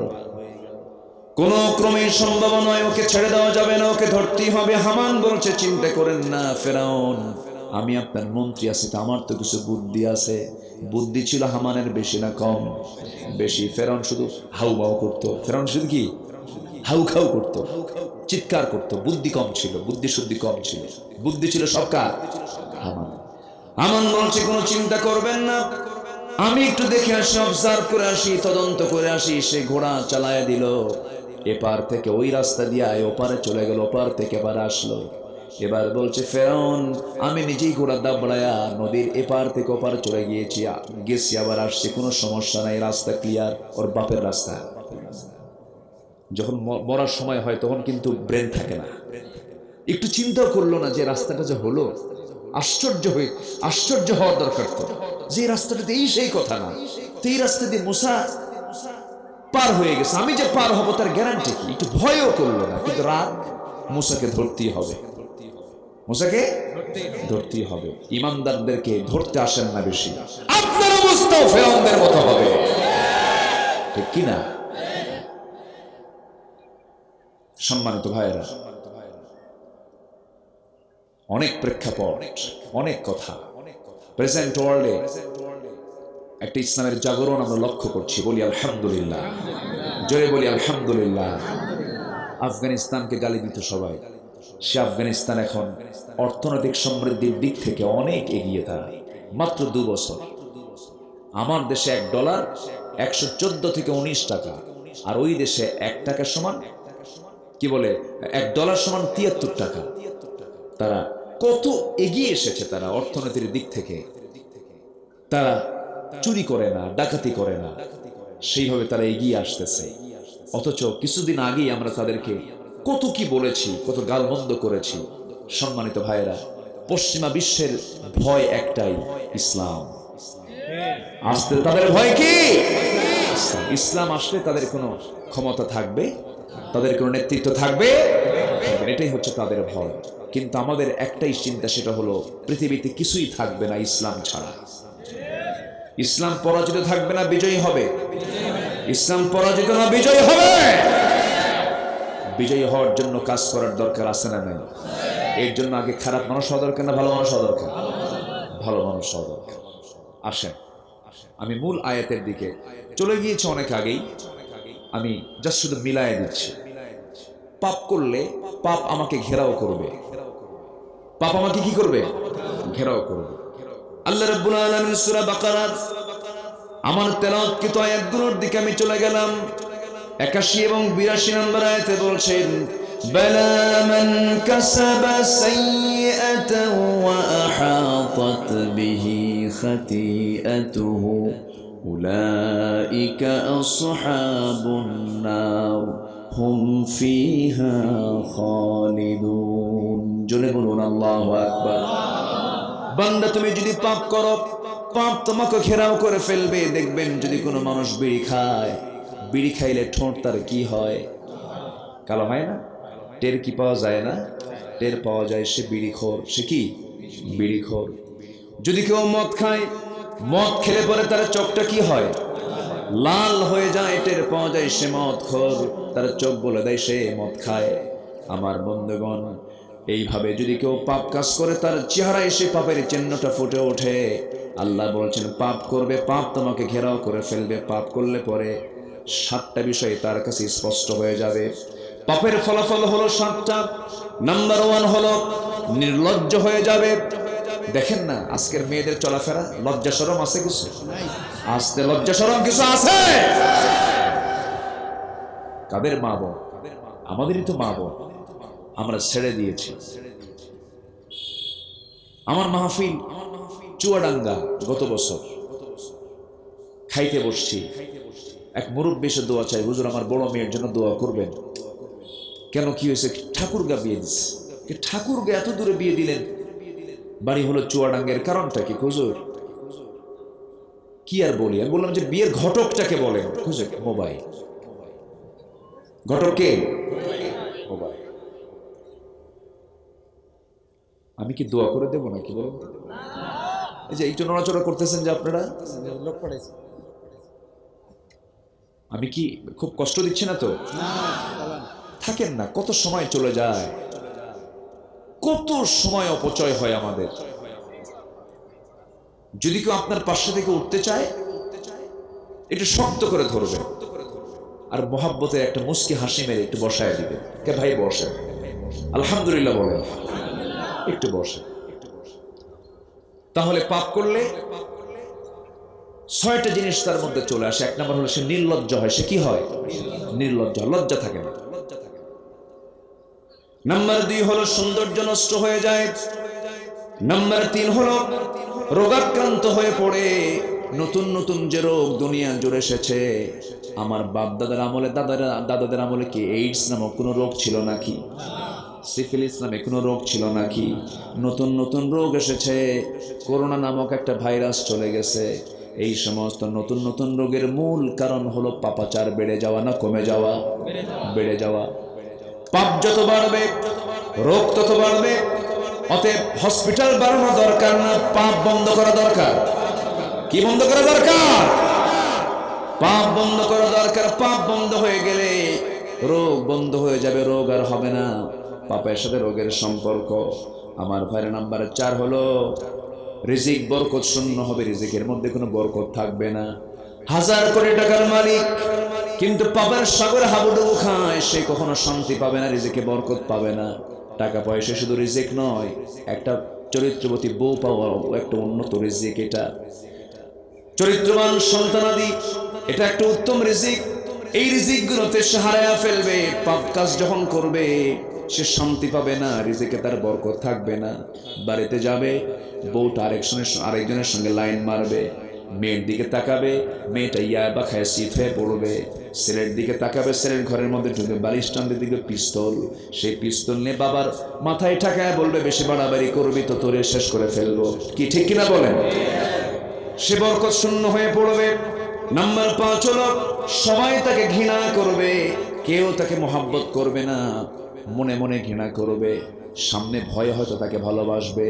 এই সেই লোকটাই পৃথিবীর সবচেয়ে জঘন্য লোক, যে সমস্ত লোকগুলোকে মানুষ ভয়ে মহব্বত করে কিন্তু মনে মনে ঘৃণা করে। আছে না নাই? এরকম লোক আছে না নাই? মনে মনে ঘৃণা করে, শুধু সামনে একটু ভয়ে ভয়ে, ভাই ভাই আমি তো আপনারই ভাই। এই সমস্ত লোকগুলো হলো জগতের সবচেয়ে জঘন্য লোক। আছে কিনা সমাজে? আসতে বলবেন না, আছে না নাই? নাম্বার 6 হলো অন্তরটা কালো হয়ে যায়। পাপ যখন করবেন আপনার অন্তরটা মরে যাবে, কালো হয়ে যাবে।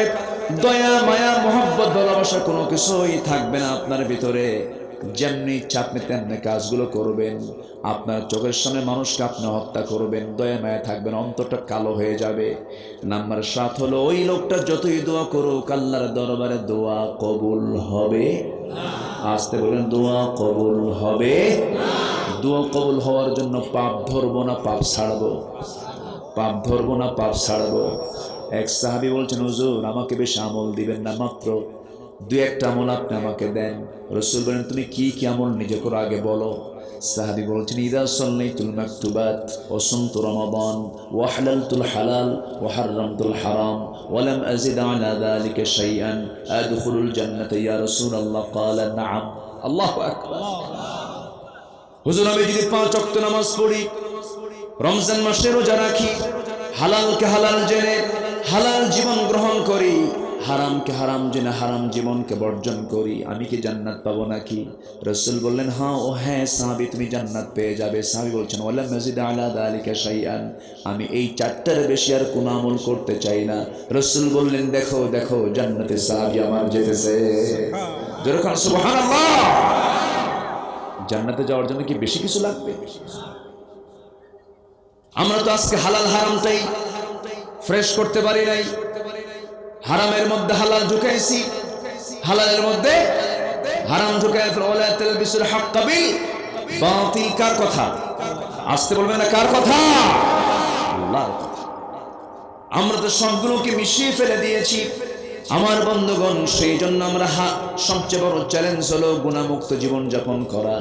তাহাজ্জুদ বাদ পড়ুক, আপনার জন্য গুনাহ হবে না। কিছু নফল নামাজ বাদ পড়ে গেলেও কোনো গুনাহ হবে না, কিন্তু ফরজ লঙ্ঘন করা যাবে না, গুনার কাছে যাওয়া যাবে না, পাপের কাছে যাওয়া যাবে না, বান্দার হক নষ্ট করা যাবে না। আপনি আল্লাহর হক নষ্ট করেছেন, হয়তোবা আপনি শিরকির কাজ করেছেন, তওবা করেছেন, আপনি আল্লাহর কাছে মাফ পেতে পারেন। যদি আল্লাহ আপনাকে মাফ করে দেন, তওবা করলেন, আল্লাহ আপনাকে মাফ করতে পারেন। কিন্তু বোনের সম্পত্তি মেরে খেয়েছেন, ভাইয়ের সম্পত্তি মেরে খেয়েছেন, এতিমের মাল মেরে খেয়েছেন, জনগণের টাকাগুলো মেরে খেয়েছেন। দুঃখ লাগে 21 লক্ষ কোটি টাকা এই দেশ থেকে পাচার করছে, তারা কি দেশের বন্ধু নাকি? আসতে তারা কি দেশের বন্ধু? আমার ভাইয়েরা, বুকটা ফেটে যায় যখন বাইরের দেশে যাই। আমার বন্ধুগণ, এই দেশটা আমার কাছে মনে হয় কি জানেন, গোটা পৃথিবীতে 228টির মতো দেশ আছে, এর মধ্যে আমার কাছে মনে হয় পৃথিবীর সবচাইতে বরকতময়, সবচেয়ে সম্ভাবনাময় দেশ হলো আমার সোনার বাংলাদেশ। জোরে বলি আল্লাহু আকবার। কি না এই আরবে কোনো গাছ নাই, সবুজ করার জন্য কোটি কোটি টাকা তারা খরচ করে। আমার দেশের প্রত্যেকটা জায়গায় সবুজ। জোরে করে সুবহানাল্লাহ। এই যে বর্ষা চলছে, চতুর্দিকে সবুজ, নদ নদী খাল বিল কত নিয়ামতে ভরা। আমার দেশের মাটি সোনার চেয়েও খাঁটি, এমন কোন ফল নাই যা হয় না আমার দেশে। আল্লাহু আকবার। সবই ছিল, সবই আছে, কিন্তু থাকে না কেন? তলা নাই, কি নাই? যাতে মাছ রাখবেন তার কি নাই? তলা নাই। মাছ কি থাকবে? যতই মাছ তোলে তলাই নাই, কি নাই? তলাই নাই। আমার বন্ধুগণ, এই জন্য সবার আগে সমাজকে ভালো করার জন্য দুর্নীতি আগে দূর করতে হবে সমাজ থেকে। যারা বলেন ঠিক কিনা? ভালো মানুষ হতে হবে, ভালো চরিত্রবান হতে হবে, চারিত্রিক মানকে উন্নত করতে হবে, গুনাহমুক্ত জীবন যাপন করতে হবে, গুনার কাছে যাওয়া যাবে না। এরপর আল্লাহ তাআলা বলছেন, এমনটা কাজ যদি করো ও বান্দা, শোনো, গুনাহ যদি করো, ফাউলাইকা আসহাবুন নার হুম ফিহা খালিদুন, সেই সমস্ত বান্দা হবে জাহান্নামের বাসিন্দা, পার্মানেন্ট বাসিন্দা সেখানে হয়ে যাবে সে। গুনার দিকে যায় না। তবে হ্যাঁ, আল্লাহ তাআলা বলছেন দুটা কাজ করে আসো। ওয়াল্লাযীনা আমানু ওয়া আমিলুস সালিহাতি কানাত লাহুম জান্নাতুল ফিরদাউসি নুজুলা। আর এখানে বলছেন ওয়াল্লাযীনা আমানু ওয়া আমিলুস সালিহাতি উলাইকা আসহাবুল জান্নাহ হুম ফিহা খালিদুন। জোরে বলুন আল্লাহু আকবার। ঈমান যারা আনবে, আমলে সালেহ যারা করবে, এরাই হবে জান্নাতের বাসিন্দা। ওমরের জীবনের দিকে তাকান। ওমর কি আগে ভালো ছিলেন নাকি? আসতে বলে, ওমর কি আগে ভালো ছিলেন নাকি? রাসূলকে মারতে যাও ব্যক্তি কখনো ভালো হতে পারে না। কে মারবে রাসূলকে? কে রাসূলের গর্দান উড়াইয়া দেবে? আবু জাহেল অর্ডার দিয়েছে, কেউ সাহস পায় না, কিন্তু ওমরে ফারুক নাঙ্গা তরবার হাতে নিয়ে বলছে, আমি খাত্তাবের চেয়ে আমি মুহাম্মদকে দুনিয়া থেকে বিদায় করে দেব। এই চিন্তা মাথায় নিয়ে রওনা দিয়েছেন নবীকে লক্ষ্য করে, তরবারি হাতের মধ্যে নিয়েছেন। কিন্তু মাঝপথে কে যেন তাকে দাওয়াতের জন্য কোরআনটা শোনায়া দিল। যখন তার কর্ণকুহরে কোরআনে কারীমের যখন আয়াতটা তার কর্ণকুহরে ঢুকে গেল, বোন বলছে, ভাই তুমিও খাত্তাবের ছেলে, আমি খাত্তাবের মেয়ে, দেখো তো কোরআনটা পড়ো, দেখো তো তোমার কেমন মজা লাগবে মনে হয়। সঙ্গে সঙ্গে ওমর ফারুক সচেতন মানুষ ছিলেন, খিয়ারুকুম ফিল জাহিলিয়া খিয়ারুকুম ফিল ইসলাম, সচেতন মানুষ ছিলেন, শিক্ষিত মানুষ ছিলেন। ওমর ফারুকের সামনে যখন সূরা তাহা প্রথম কয়েকটা আয়াত যখন তিনি পড়তে লাগলেন, সঙ্গে সঙ্গে তার চোখের পানি তিনি আটকাতে পারলেন না। কি কোরআন আমি শুনলাম, কি আশ্চর্য কিতাব আমি শুনলাম, পড়লাম। দেরি করলেন না, দিলটা নরম হয়ে গেছে, নবীর দিকে রওনা দিয়েছেন তরবারি হাতে। আবু বকর বলছেন, ইয়া রাসূলুল্লাহ, ওমর তো আপনাকে মারার জন্য আসে। রাসূল বলছেন, না রে আবু বকর, গত রাতে দোয়া করেছি, দুই ওমরের একটা ওমরকে তুমি আল্লাহ ইসলামের জন্য কবুল করো। আমার মনে হয় খাত্তাবের ছেলে ওমরের ইসলাম গ্রহণ হয়ে যাবে। জোরে করুন সুবহানাল্লাহ। সাইয়েদনা ওমর ফারুকের মতো মানুষ রাসূলকে মারতে গেলেন, এই জিরো লোকটাকে কি মানার জন্য হিরো করে দিলেন? কি মানা করার জন্য? কি মেনে নেওয়ার জন্য? কে হিরো বানালেন? কে হিরো বানালেন? সাইয়েদনা ওমর ফারুকের মতো মানুষ রাসূলকে মারতে গিয়ে পারলেন না, কোরআন থেকে আটকিয়ে দিল, চোখের পানি আটকাতে পারেন না। নবীজির পায়ের কাছে তরবারি রেখে বলছেন, ইয়া রাসূলুল্লাহ, আমাকে কালিমা পড়ায় দেন, আমাকে দিন গ্রহণ করায় দেন। যেই তরবারি আপনাকে মারার জন্য আসছিল, আপনার মস্তকটা দ্বিখণ্ডিত করার জন্য আসছিল, এই তরবারি আজকে থেকে আপনার পক্ষে কথা বলবে। জোরে বলি সুবহানাল্লাহ। সেই ওমর, রাসূল তাকে মাঝে মাঝে বলতেন, ওমর, আমার উপরে যদি নবুয়তের সিলসিলা জারি থাকতো, তুমি কি জানো ওমর, তুমি নবী হতে। যেরকম সুবহানাল্লাহ, তুমি নবী হতে। এত মর্যাদা, এত সম্মান আল্লাহ তাআলা তাকে দান করেছেন। রাসূল ডেকে ডেকে 10 সাহাবীকে বলছেন, আবু বকর তুমি জান্নাতি, ওমর তুমি জান্নাতি, ওসমান তুমি জান্নাতি, আলী তুমি জান্নাতি। কিন্তু এত বিশাল নিউজ পাওয়ার পরেও ওমর ফারুক সারা জীবন কেঁদেছেন। সেজদায় যখন পড়েছেন, হাওমা করে কেঁদেছেন। নামাজে যখন দাঁড়াইছেন, কিতাবের মধ্যে আসছে নামাজ পড়াচ্ছেন, সূরা ফাতিহা যখন পড়তেন, একটা আয়াত বারবার পড়তেন, বারবার কাঁদতেন, হাওমাও করে কাঁদতেন। পিছনের 4-5 কাতার পিছনের লোক তার কান্না শুনতো। নামাজের মধ্যে হাওমাও করে কাঁদতেন, সেজদায় পড়ে কাঁদতেন। ঈদের দিন সবাই ঈদগাহের ময়দানে রোজা শেষ করে ঈদের নামাজে দাঁড়ায় গেছে, ওমর ফারুক মসজিদ এখনো ঈদগাহে যায় নাই। সাহাবায়ে কেরাম এসে বলছেন, আবু ওমর, আপনি কেন যাচ্ছেন না, কি হয়েছে আপনার? আমরা তো সব অপেক্ষার প্রহর গুনছি। সাইয়েদনা ওমর ফারুক বলছেন, শোনো, সেজদায় পড়ে পড়ে কাঁদতেছি, এই জন্য রমজান পেয়েছি, আমি তো এখনো নিশ্চিত হতে পারিনি আমার গুনাহ মাফ হয়েছে কিনা। আমি চোখের পানি ফেলে ফেলে কাঁদতেছি, এই জন্য তোমরা হয়তো মাফ পেয়ে গেছো, রমজান পাইছি, আমি মাফ পাইছি কিনা জানি না, এই জন্য আমি আল্লাহর কাছে কাঁদতেছি। আমার ভাইরা, ওমর ফারুকের মতো মানুষ মাঝে মাঝে চিন্তা করতেন। এক সাহাবীর কাছে মুনাফিকদের তালিকা ছিল, হুযায়ফা রাদিয়াল্লাহু আনহুর কাছে মুনাফিকদের তালিকা ছিল। সেই সাহাবীর কাছে মাঝে মাঝে যেতেন, সকালে যেতেন, সন্ধ্যায় যেতেন, গিয়ে বলতেন, ভাই হুযায়ফা, রাসূল তো তোমার কাছে মুনাফিকদের লিস্ট রেখেছেন, তালিকা রেখেছেন, দেখো তো ওই তালিকার মধ্যে আমি ওমরের নামটা আছে নাকি, দেখো তো আমার নামটা আছে নাকি।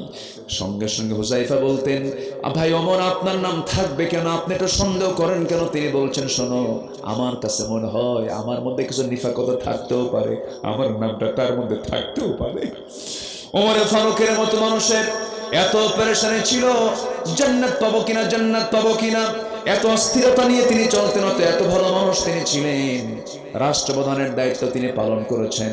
একটা দেশ নয়, 2টা দেশ নয়, 40টা রাষ্ট্র তিনি পরিচালনা করেছেন। তার দরবার রাজপ্রাসাদ ছিল না, ছোট্ট একটা কুড়ি ঘর থেকে তিনি দেশ চালিয়েছেন, সমাজ চালিয়েছেন। এক কাপড়ে 7 দিন পার করেছেন, কাপড়ের পিছনে ছিঁড়ে গেছে। সাইয়েদনা ওমর ফারুক রাদিয়াল্লাহু তাআলা আনহু কোনদিন 2 তরকারি দিয়ে কোনো খাবার খান নাই। মধু মিশ্রিত গ্লাস তার সামনে এনেছে, পানি সহ। তিনি বললেন, পানি পান করবে, একটা গ্লাস পানি আমাকে দাও।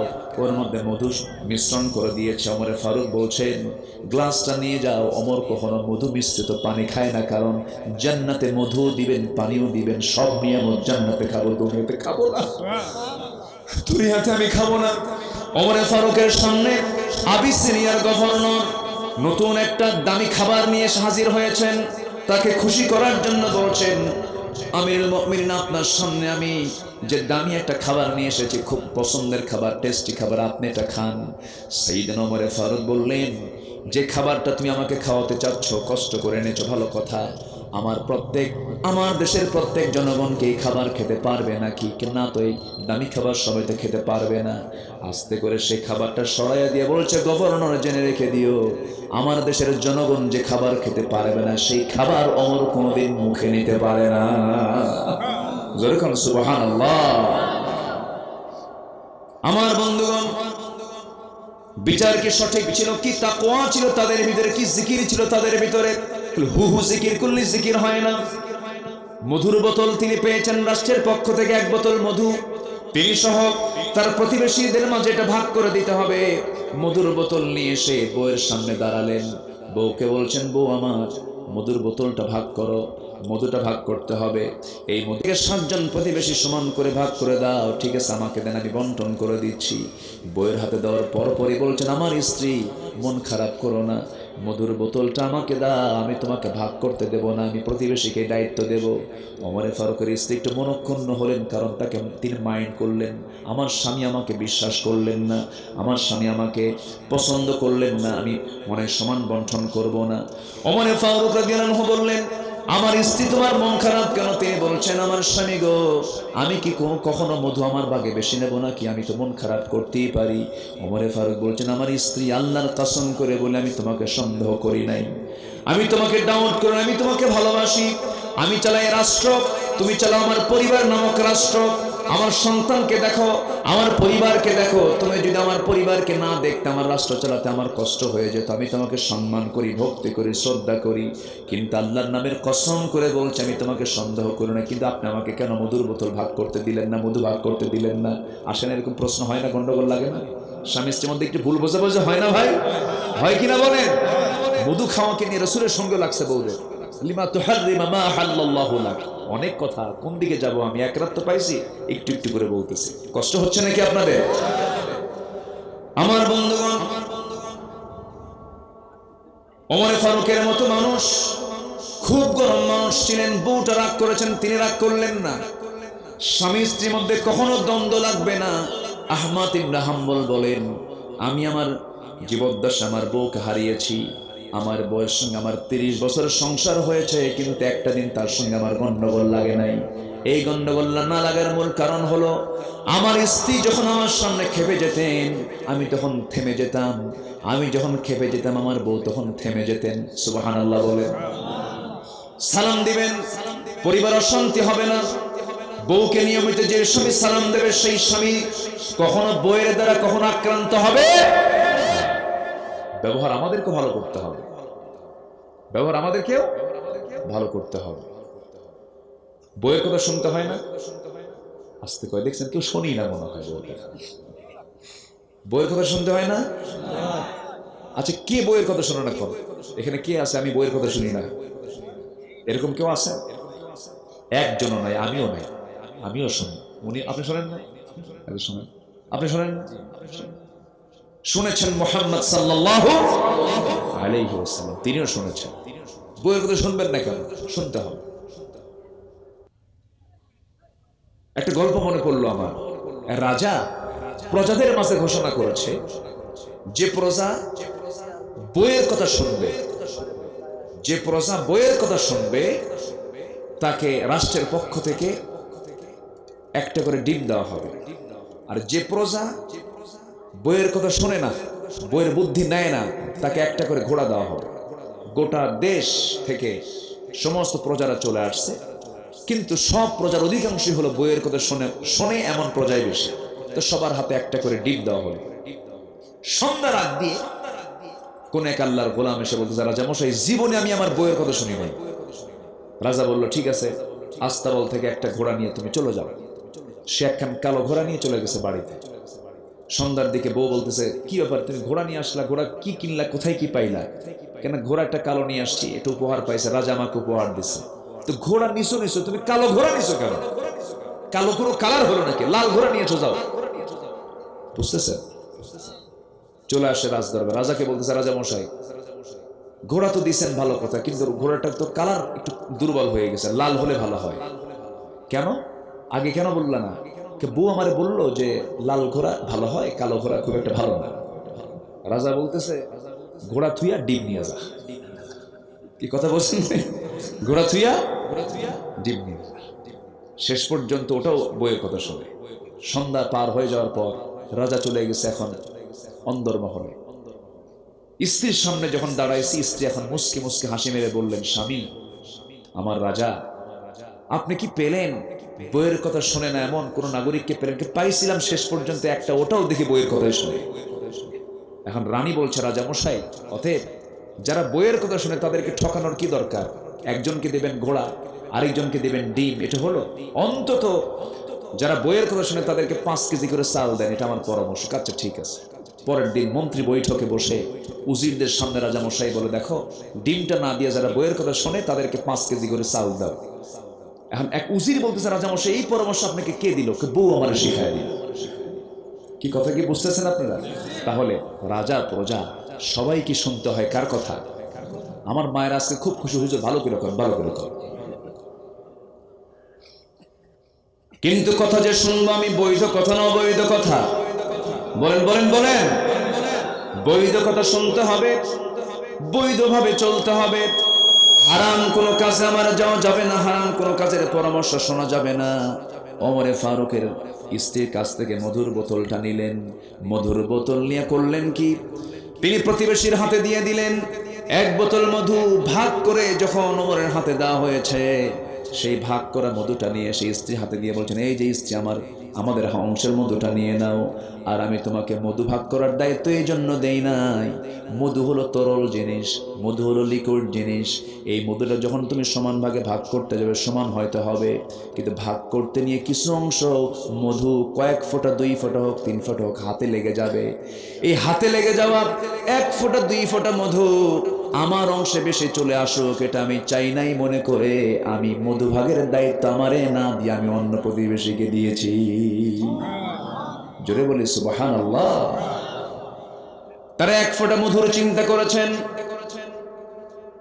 ওমরে ফারুক কলসি ভর্তি করে কূপ থেকে পানি তুলে নিয়ে আসতেছেন, মাথায় ভর করে নিয়ে আসতেছেন। একজন প্রশ্ন করে এসে প্রশ্ন করতেছে। এবার বলছে, ওমরে ফারুক একটু প্রশ্ন ছিল আমার, জানার ছিল আমার, বলো। মাথায় কলসি দেখে কি কথা বলা যায় নাকি? তিনি মাথা থেকে কলসিটা নামায়া হাঁটুতে রাখলেন, মাটিতে রাখলেন না। বলো কি প্রশ্নকে মাটিতে রাখা যাবে না কেন? এই জমি আমার নয়, আমার কলসির তলা হলো ভিজা, জমির মালিক হলো আরেকজন। শুকনা জমিনে ভিজা কলসি রাখলে পরে কিছু মাটি লেগে যাবে, আর এই মাটি নিয়ে যখন আমি চলে যাব কিয়ামতের দিন, এই জমিওয়ালা আমার বিরুদ্ধে মামলা দেবে, আমি নাজাত পাবো না। আল্লাহু আকবার বলবেন না? আমার বন্ধুগণ, সাইয়েদনা ওমর ফারুকের মতো মানুষ এত যে সোনার মতো খাঁটি হয়ে গেলেন, কোনো কারণ ছিল না, কোনো কজ ছিল না। এই জিরো লোকটা হিরো হওয়ার পেছনে মূল কারণ হলো কি বলেন? আসতে বলবেন না, কি কারণ বলেন? কোরআনের কারণে তিনি এত ভালো হয়ে গেছেন। ওমরে ফারুকের মতো মানুষ, সারা রাত ধরে মানুষ ঘুমায় কিন্তু রাজা ঘুমায় না, ওমরে ফারুক ঘুমান না। চেহারা দিন দিন তার খারাপ হতে লাগে, কিন্তু আমার দেশের চেয়ারম্যান, আমার দেশের এমপি মন্ত্রী অধিকাংশই ক্ষমতা পাইলে পরে চেয়ার অসুন্দর হয় না, সুন্দর হয়? সুন্দর হয় না, সুন্দর হয়? বাস্তব তাই, আমি কি অবাস্তব কিছু বলছি? আগে তেল দিত এই জায়গায়, তেল এখন দেয় সামনে, মানে পেট চলে গেছে সামনে। আছে না নাই বলেন? আমার বন্ধুগণ, ওমর ফারুক সুখে সুখে যাচ্ছেন, স্বাস্থ্যহীন হয়ে পড়ছেন। প্রশ্ন করা হলো, আমিরুল মুমিনিন, আপনি এরকম করে শুকায় যাচ্ছেন কেন? তিনি বলছেন, শোনো, তোমরা আমাকে যে দায়িত্বটা দিয়েছো, এই দায়িত্ব আমাকে স্বাস্থ্যহীন করে তুলেছে। তোমরা ঘুমাও। খেলাফতের আগ পর্যন্ত আমি রাতে ঘুমানোর সুযোগ পেতাম, খেলাফত যখন পেয়েছি সে রাত থেকে আমি আজ পর্যন্ত কোনো রাত ঘুমাতে পারি না। আমি আমার পিঠটা বিছানায় লাগাতে পারি না, কারণ আমার জনগণগুলো কেমন আছে আমাকে স্বচোখে দেখতে হয়। প্রত্যেকদিন তার ডিউটি ছিল, এশার নামাজ তিনি পড়তেন না পড়াতেন? ভালো করে বলবেন, পড়তেন না পড়াতেন? একজন মুসলিম শাসক নামাজ পড়বে না পড়াবে? জোরে বলেন, জোরে বলেন। এই মেসেজের মধ্যে অনেক লম্বা একটা শিক্ষা এর মধ্যে আছে। একটা মুসলিম শাসক নামাজ পড়বেন না পড়াবেন? শাসক যেমন সমাজের নেতা, ওই শাসকই হবেন নামাজের নেতা।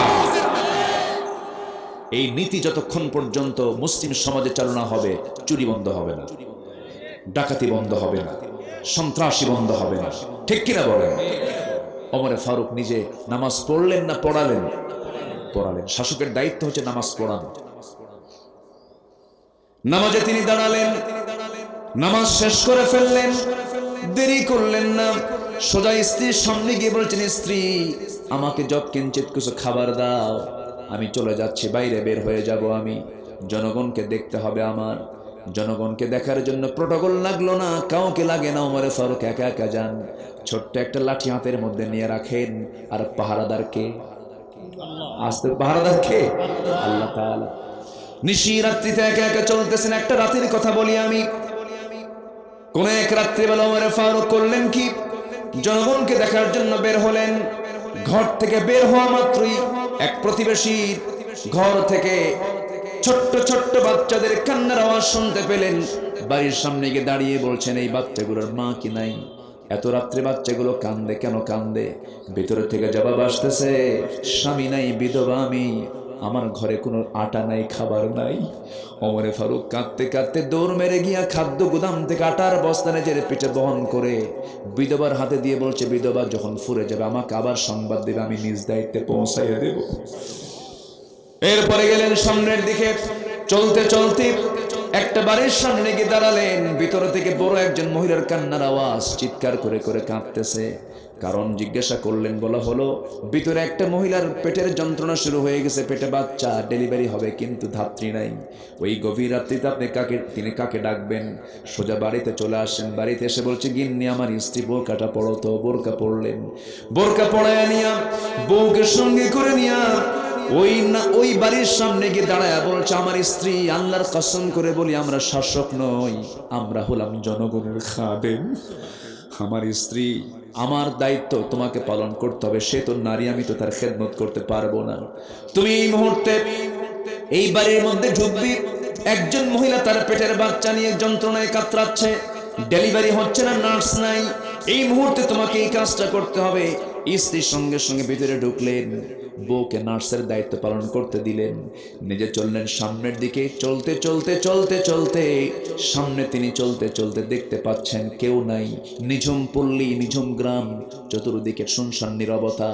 এমন সময় লক্ষ্য করে দেখেন ছোট্ট একটা খেজুর পাতার বানানো বেড়ার ঘর, উপরের ছাউনিটাও খেজুর পাতার, বেড়াটাও খেজুর পাতার। ছোট্ট একটা ঘর থেকে গুনগুন গুনগুন করে কোন এক মহিলার বিরহের গান তার কানে ভেসে আসলো। একটা পুরুষকে পাওয়ার জন্য কিছু গান আছে, এমন জাতীয় গান তার কানে চলে আসলো। ওমরে ফারুকের একটু রাগ হলো, ইসলামী জনপদে এমন রাত্রিবেলা আল্লাহর জিকির না করে গান গাচ্ছে কেন? দরজা ঘেসে ঘেসে তিনি কিছুক্ষণ শুনলেন, নিশ্চিত হলেন এটা বিরহের গান। ধমকের সুরে বলছেন, কোন মহিলা এত বড় সাহস ইসলামী জনপদের ভিতরে গুনগুন করে বিরহের গান গায়? নামাজ কিনে, তাহাজ্জুদ কিনে, আল্লাহর কালাম কি তেলাওয়াত করা যায় না? সঙ্গে সঙ্গে আওয়াজটা বন্ধ হয়ে গেছে। দরজায় নক করেন, দরজাও খোলে না।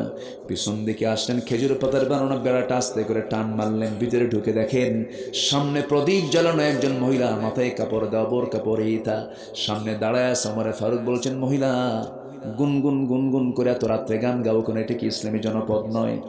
মহিলা এবার সাহস উঁচিয়ে বুকটা উঁচু করে সাহস করে বলছেন, ও পুরুষ, আমি তোমাকে চিনি না, তোমার পরিচয়টা কি? তবে হ্যাঁ, আমি গান গেয়েছি, এটা আমার ভুল হতে পারে, কিন্তু তুমি যে আমার সামনে দাঁড়ায়া দাঁড়ায়া আসো, এতক্ষণ ধরে তুমি যে কাজগুলো করেছো, আমি ভুল করেছি একটা গান গেয়েছি, আর তুমি ভুল করেছো চারটা।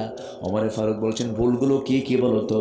এক নাম্বার ভুল হলো, আপনি যে ঘরের মধ্যে ঢুকছেন অনুমতি নিছেন নাকি? কেমন করে অনুমতি নিতে হয়? লা তাদখুলু বুয়ুতান গায়রা বুয়ুতিকুম হাত্তা তাস্তানিসু। অনুমতি ছাড়া ঘরের মধ্যে ঢোকা জায়েজ নাই। অনুমতি না নিয়ে ঢুকেছেন।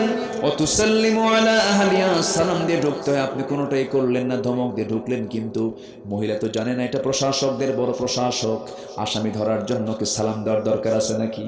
চোর ধরবেন, আপনি সালাম দিলে তো সে দৌড়ও মারতে পারে, বোঝেন নাই? কিন্তু সে তো জানে না।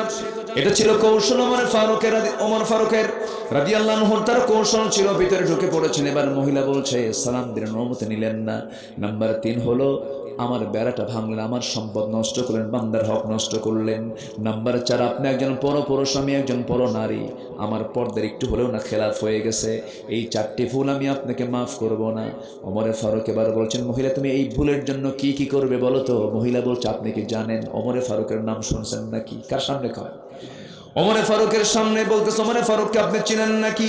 তার মতো ন্যায়বান শাসক, তার মতো চরিত্রবান শাসক, তার মতো আমানতদার, তার মতো ভালো মানুষ এই বর্তমান দুনিয়াতে একটাও নাই। সকাল হোক তোমাকে মজা দেখায় দেব, সকালবেলা আমি তার আদালতে গিয়ে আমি তোমার বিরুদ্ধে মানহানির মামলা দায়ের করব। ওমর ফারুক শুনে চুপ করে আছেন, মাথা নিচু করে আছেন। এরপরে তিনি বলছেন, ওই মহিলা বলতেছে, আপনি কি ওমর ফারুককে চিনেন নাকি? ওমর ফারুক বলছেন, শোনো, তুমি যে লোকটার কথা বলছো আমার জানা মতো আমি জানি ওমর তেমন একটা জুতের মানুষ না। আচ্ছা, নিজের কথা কি ভালো বলা যায়? ভালো বলা যায়? ওমর তো জুতের মানুষ নয়। মহিলা আবার খেপে গিয়ে রেগে গিয়ে বলছো, যুবক, ও আল্লাহর গোলাম, ভুল ছিল 4টার একটা যোগ হয়ে গেছে, এই ভুলটার জন্য তোমাকে অবশ্যই তোমার বিরুদ্ধে আমি মামলা দেব। ওমর ফারুকের বিরুদ্ধে তুমি কথা বলো। আমার জানা মতো ওমর ফারুকের মতো আল্লাহর পছন্দের গোলাম দ্বিতীয়টা আর আল্লাহর জমিনে নাই। জোরে কোন সুবহানাল্লাহ। ওমর ফারুক মাথা নিচু করে চোখের পানি ফেলে ফেলে কেঁদে কেঁদে বলছে, আল্লাহ, এই বান্দির দোয়া তুমি আল্লাহ কবুল করো, এই বান্দির এই কথা তুমি আল্লাহ কবুল করো। আমি ভালো না মন্দ প্রকাশ্যে বুঝতে পারবেন না, ভালো না মন্দ মানুষের অন্তররাজ্যে যান, অন্তররাজ্য দখল করুন। বাহ্যিক রাজা হয়ে লাভ নাই, ক্ষমতার দাপট দেখিয়ে লাভ নাই। যে ব্যক্তি মানুষের মনের রাজত্বকে বিজয় করতে পারছে সেটাই হলো সবচাইতে বড় রাজা। ঠিক কিনা বলেন? মনের রাজা, হৃদয় রাজ্যের সম্রাট হতে হবে। জোর করে সম্রাট হওয়া যায়, কিন্তু মানুষের মনকে কখনো বিজয় করা যায় না। ওমর ফারুক আল্লাহ শুকরিয়া আদায় করলেন। আচ্ছা, আলোচনা কি শুনবেন? আগ্রহ কি আছে আপনাদের এখনো? আমরা কিন্তু এখন আলোচনার একটা গভীর পর্যায়ে চলে গেছি, তাই না? একটা গভীর পর্যায়ে চলে গেছি। আমরা ধীরে ধীরে আবার মূল পয়েন্টের দিকে আসব, একটা ফিনিশিং দিয়ে আমরা শেষের দিকে ফিরে যাব। জোরে বলি ইনশাআল্লাহ। নামাজ কি সবাই পড়তে রাজি আছি তো ইনশাআল্লাহ? কয় ওয়াক্ত নামাজ? নামাজ না পড়ার ক্ষতি আছে না নাই? নামাজ না পড়লে কোনো বরকত থাকবে না। দেখেন না, বরকত নাই। বরকত আছে কি বলেন তো? নামাজ যার নাই তার বরকত আছে? বরকত নাই। অনেক লম্বা কথা পড়ে আছে, আমার অনেক আলোচনায় কিন্তু আমি এখনো ফিনিশিং দেই নাই। ফিনিশিং একটা করে একটা করে দেবো। জোরে বলি ইনশাআল্লাহ। চেহারার সৌন্দর্য নষ্ট হয়ে যাবে নামাজ না পড়লে। নাম্বার 3 হলো দোয়া কবুল হবে না। নাম্বার 4 হলো নেককার বান্দাদের দোয়া থেকে সে বঞ্চিত হয়ে যাবে। কত বড় ক্ষতি! আমরা কি সবাই 5 ওয়াক্ত নামাজ পড়বো না ইনশাআল্লাহ? একটু হাত উঁচু করে একটু দেখাই না ভাই, সবাই বলেন ইয়া আল্লাহ, ইয়া আল্লাহ, ইয়া রহমান। আমাদেরকে 5 ওয়াক্ত সালাত আদায় করার তৌফিক তুমি আল্লাহ দিয়া দাও। জোরে বলি আমিন, আরো জোরে আমিন, আরো জোরে আমিন। হাত নামান। কষ্ট দিয়ে ফেললাম, কষ্ট দিচ্ছি। আলোচনা চলুক, চলুক আলোচনা। হুজুর মরুক, হুজুরও বাসুক, সব দিকে ব্যালেন্স করবো আমরা। খুব বেশি কথা আর বলবো না, আর একটু সময় নিয়ে আমি শেষের দিকে আস্তে আস্তে চলে যাচ্ছি। ওমর ফারুক এবারে বলছেন, মহিলা মামলা দিবা ভালো কথা, মনে আছে আপনাদের? ভালো আছে, মনে আছে? মামলা দিবা ভালো কথা, কিন্তু তুমি কেন গান গাইলা সেটা বলো। তুমি কেন বিরহের গান গাইলা আমাকে খুলে বলো। মহিলা বলতেছে, শোনেন, আজ থেকে 4 মাস পূর্বে আমার স্বামীর সাথে আমার বিয়ে হয়। যখন নতুন বিয়ে হলো, মাত্র 3 দিন 3 রাত আমি তাকে কাছে পেয়েছিলাম। আমার ভরা যৌবন আজকে 4 মাস গত হতে চলল। 4র্থ দিনের মাথায় এই জনপদের খলিফা ওমর ফারুক রাদিয়াল্লাহু তাআলার লোকজন এসে আমার স্বামীকে নিয়ে চলে গেছে, সীমান্ত প্রহরায় নিয়োগ দিয়েছে। আজকে 4 মাস গত হতে চলল, আমার স্বামীর কোনো খবর আমার কানে পর্যন্ত আসে নাই, কোনো ছুটিও মঞ্জুর হয় নাই। রাত 12টা বাজে, গভীর রাত, ঘুমটা ভেঙে গেছে। আমার বৈধ স্বামীর প্রতি আমার প্রেম জেগে উঠেছে। আমার স্বামীকে পাওয়ার জন্য আমি অস্থির হয়ে গেছি, স্বামীকে পাওয়ার জন্য আমি গুনগুন করে গান গাচ্ছিলাম, বিরহের গান গাচ্ছিলাম। ওমরে ফারুক মাথা নিচু করে মনে মনে ভাবতেছে, দোষ তো আরেকটা যোগ হলো, দোষ তো আরেকটা যোগ হলো। আল্লাহু আকবার। তারা কি ছিলেন, কি ছিলেন! এমন শাসককে আমরা চাই না? আসতে বলে, আমরা কি এমন শাসক চাই না? এমন শাসক কি আমরা চাই? এমনি এমনি আসবে, এমনি এমনি আসবে? রসুল কি ক্ষমতায়, রসুল যে রাষ্ট্র চালিয়েছেন এমনি এমনি আসছে? বদর পাড়ি দিতে হয়েছে, উহুদ পাড়ি দিতে হয়েছে, খন্দক পাড়ি দিতে হয়েছে, দেশ ছাড়তে হয়েছে, হিজরত করতে হয়েছে, তায়েফে মার খেতে হয়েছে, রসুলকে গালি শুনতে হয়েছে, সাহাবে কেরামকে শাহাদত বরণ করতে হয়েছে, ৭০ জন সাহাবীকে এট এ টাইম উহুদের ময়দানে শহীদ করে দেওয়া হয়েছে। এত সহজ ইসলাম আসেনি। দিন কায়েমের জন্য যদি আমার বিশ্বনবী, যার সম্মান আল্লাহর পরে, তার যদি দাঁত ভাঙতে হয়, তার মুখে রক্ত যদি জমিনে ফেলতে হয়, সেই দিন কায়েমের জন্য আমাকে আপনাকে রক্ত প্রয়োজনে ঝরানোর দরকার আছে না নাই? আসতে বলবেন না, আছে না নাই? আল্লাহর জমিনে দিন কায়েমের জন্য সেই রক্ত ঝরাতে কি সবাই রাজি আছেন? জানমাল দিতে কি রাজি আছেন? যে জাতি স্বাধীনতার জন্য যদি জীবন দিতে পারে, সেই জাতি অবশ্যই দিন কায়েমের জন্য জীবন দিতে রাজি আছেন কিনা বলেন? রাজি আছেন কারা কারা? হাত উঁচু করে দেখান মুসলমান।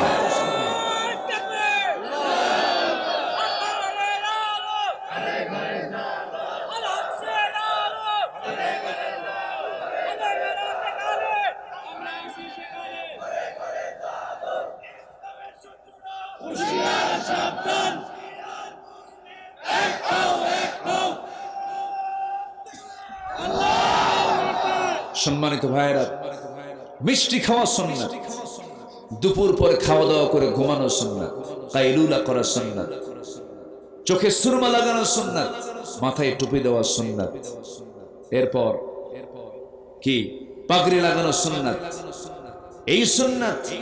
আর দেশ ত্যাগ করা দিনের জন্য সুন্নাত। দাঁত ভাঙ্গা সুন্নাত কখনো সমান হতে পারে না মুসলমান। ফিলিস্তিন আজকে একটা মৃত্যুপুরীতে রূপ নিয়েছে। প্রতি মুহূর্ত বম্বিং করা হচ্ছে, হাই রাইজ বিল্ডিং গুলো একদম মানে কি বলে তুলার মতো উঠতেছে, ভেঙ্গে চুরমার করে দেওয়া হচ্ছে। সম্মানিত বন্ধুগণ, একটাই কারণ, সেটা হলো আমরা বলে নিয়েছি লা ইলাহা, আসতে বলবেন না, লা ইলাহা। এক ইহুদি বললে গোটা বিশ্ব মোড়লরা সব সজাগ হয়ে যায়, আর মুসলমান বললে পরে কথা বলার লোক নাই, কেউ কথা বলে না। তবে আমার বিশ্বাস, প্রতি 4 জনে একজন মুসলমান আজ পৃথিবীতে। সম্পদের দিক থেকে মুসলমান সবচেয়ে কম না সবচেয়ে বেশি? সম্পদের আধিক্য মুসলমানের, জ্বালানি সম্পদ মুসলমানের। বিশ্বের ধনী তালিকায় যে সমস্ত রাষ্ট্রগুলো আছে, প্রথম 10 জনের মধ্যে মুসলিম দেশই বেশি। আল্লাহু আকবার বলেন। সম্পদ ছিল, জনবল আছে, সবকিছু আছে, কিন্তু একটা ওমর নাই। ওমরের দরকার আছে না নাই? আসতে বলবেন না, আছে না নাই? সেই নেতৃত্ব, ওমরের নেতৃত্ব ফিরে আনতে হবে। সকল বাতিলদের মোকাবেলায় আমরা সবাই সজাগ থাকবো। জোরে বলি ইনশাআল্লাহ, আর জোরে বলি ইনশাআল্লাহ, আর জোরে বলি ইনশাআল্লাহ। আল্লাহ কবুল করুন, জোরে বলি আমিন। আমার বন্ধুগণ, কবরে আযাব হবে না এক নাম্বার সেই লোকের যে শহীদ হয়ে দুনিয়া থেকে বিদায় নেবে। জোরে করুন সুবহানাল্লাহ। শাহাদাতের মউত যার হবে, তার কোনো বিচারই হবে না, তার কোনো কি হবে না? বিচারই হবে না, বিচার করবেন না আল্লাহ তাআলা। এক সাহাবী উহুদ যুদ্ধে যাচ্ছেন। কোন যুদ্ধে? উহুদ যুদ্ধে। দুহাত উঁচু করে দোয়া করতেছে, আকাশের মালিক, আমি আজকে যুদ্ধ থেকে ফেরত আসতে চাই না। সুবহানাল্লাহ বলবেন। যুদ্ধ থেকে ফেরত আসতে চাই না। ও আল্লাহ, আমি ফেরত আসতে চাই না। যুদ্ধ করতে যেতেছি, শহীদ যদি হয়ে যাই, কাফেররা যেন আমাকে শুধু মেরে ফেলে না রাখে, তারা যেন আমার নাকটা কেটে নেয়, আমার কানটা কেটে নেয়, আমার হাতটা কেটে নেয়, আমার পাটা কেটে নেয়, আমাকে যেন টুকরো টুকরো করে ফেলে, তারা যেন সেখান থেকে বিদায় নিয়ে নেয়। ওই সমস্ত টুকরো টুকরো দেহ নিয়া, নাক কাটা কান কাটা দেহ নিয়া, চেহারা নিয়া তোমার সামনে যখন হাজির হব, তুমি আল্লাহ যখন প্রশ্ন করবে, ফিমা জুদিয়ান ফুকদুনুক, তোমার নাক কেন কাটা, কান কেন কাটা? সেই সময় যেন আমি আব্দুল্লাহ বলতে পারি, আল্লাহ তোমার খুশির জন্য, তোমার জমিনের দিন কায়েমের জন্য যুদ্ধ করতে গিয়েছিলাম, জিহাদ করতে গিয়েছিলাম, কাফেররা আমার নাক কেটে নিয়েছে, কান কেটে নিয়েছে। আল্লাহ তুমি সেই সময় আমাকে খুশি হয়ে বলবে, ও আব্দুল্লাহ আজকে তোর কোনো হিসাব নেই, আজকে আমি তোকে বিনা হিসাবে সরাসরি জান্নাত দিয়ে দিলাম।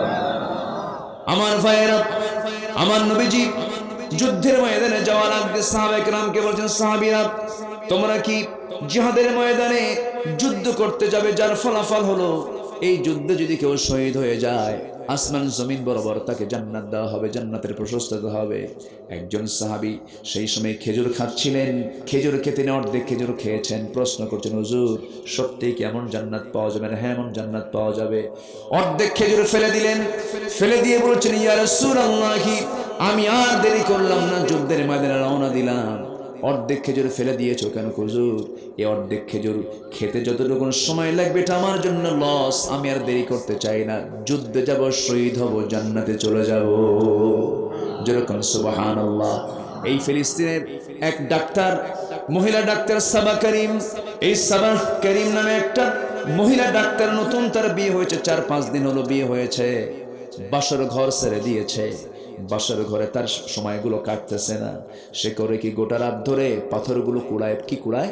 পাথর কুড়ায় নিক্ষেপ করবে, শত্রুদের গায়ের দিকে নিক্ষেপ করবে, পাথরগুলো কুড়ায়।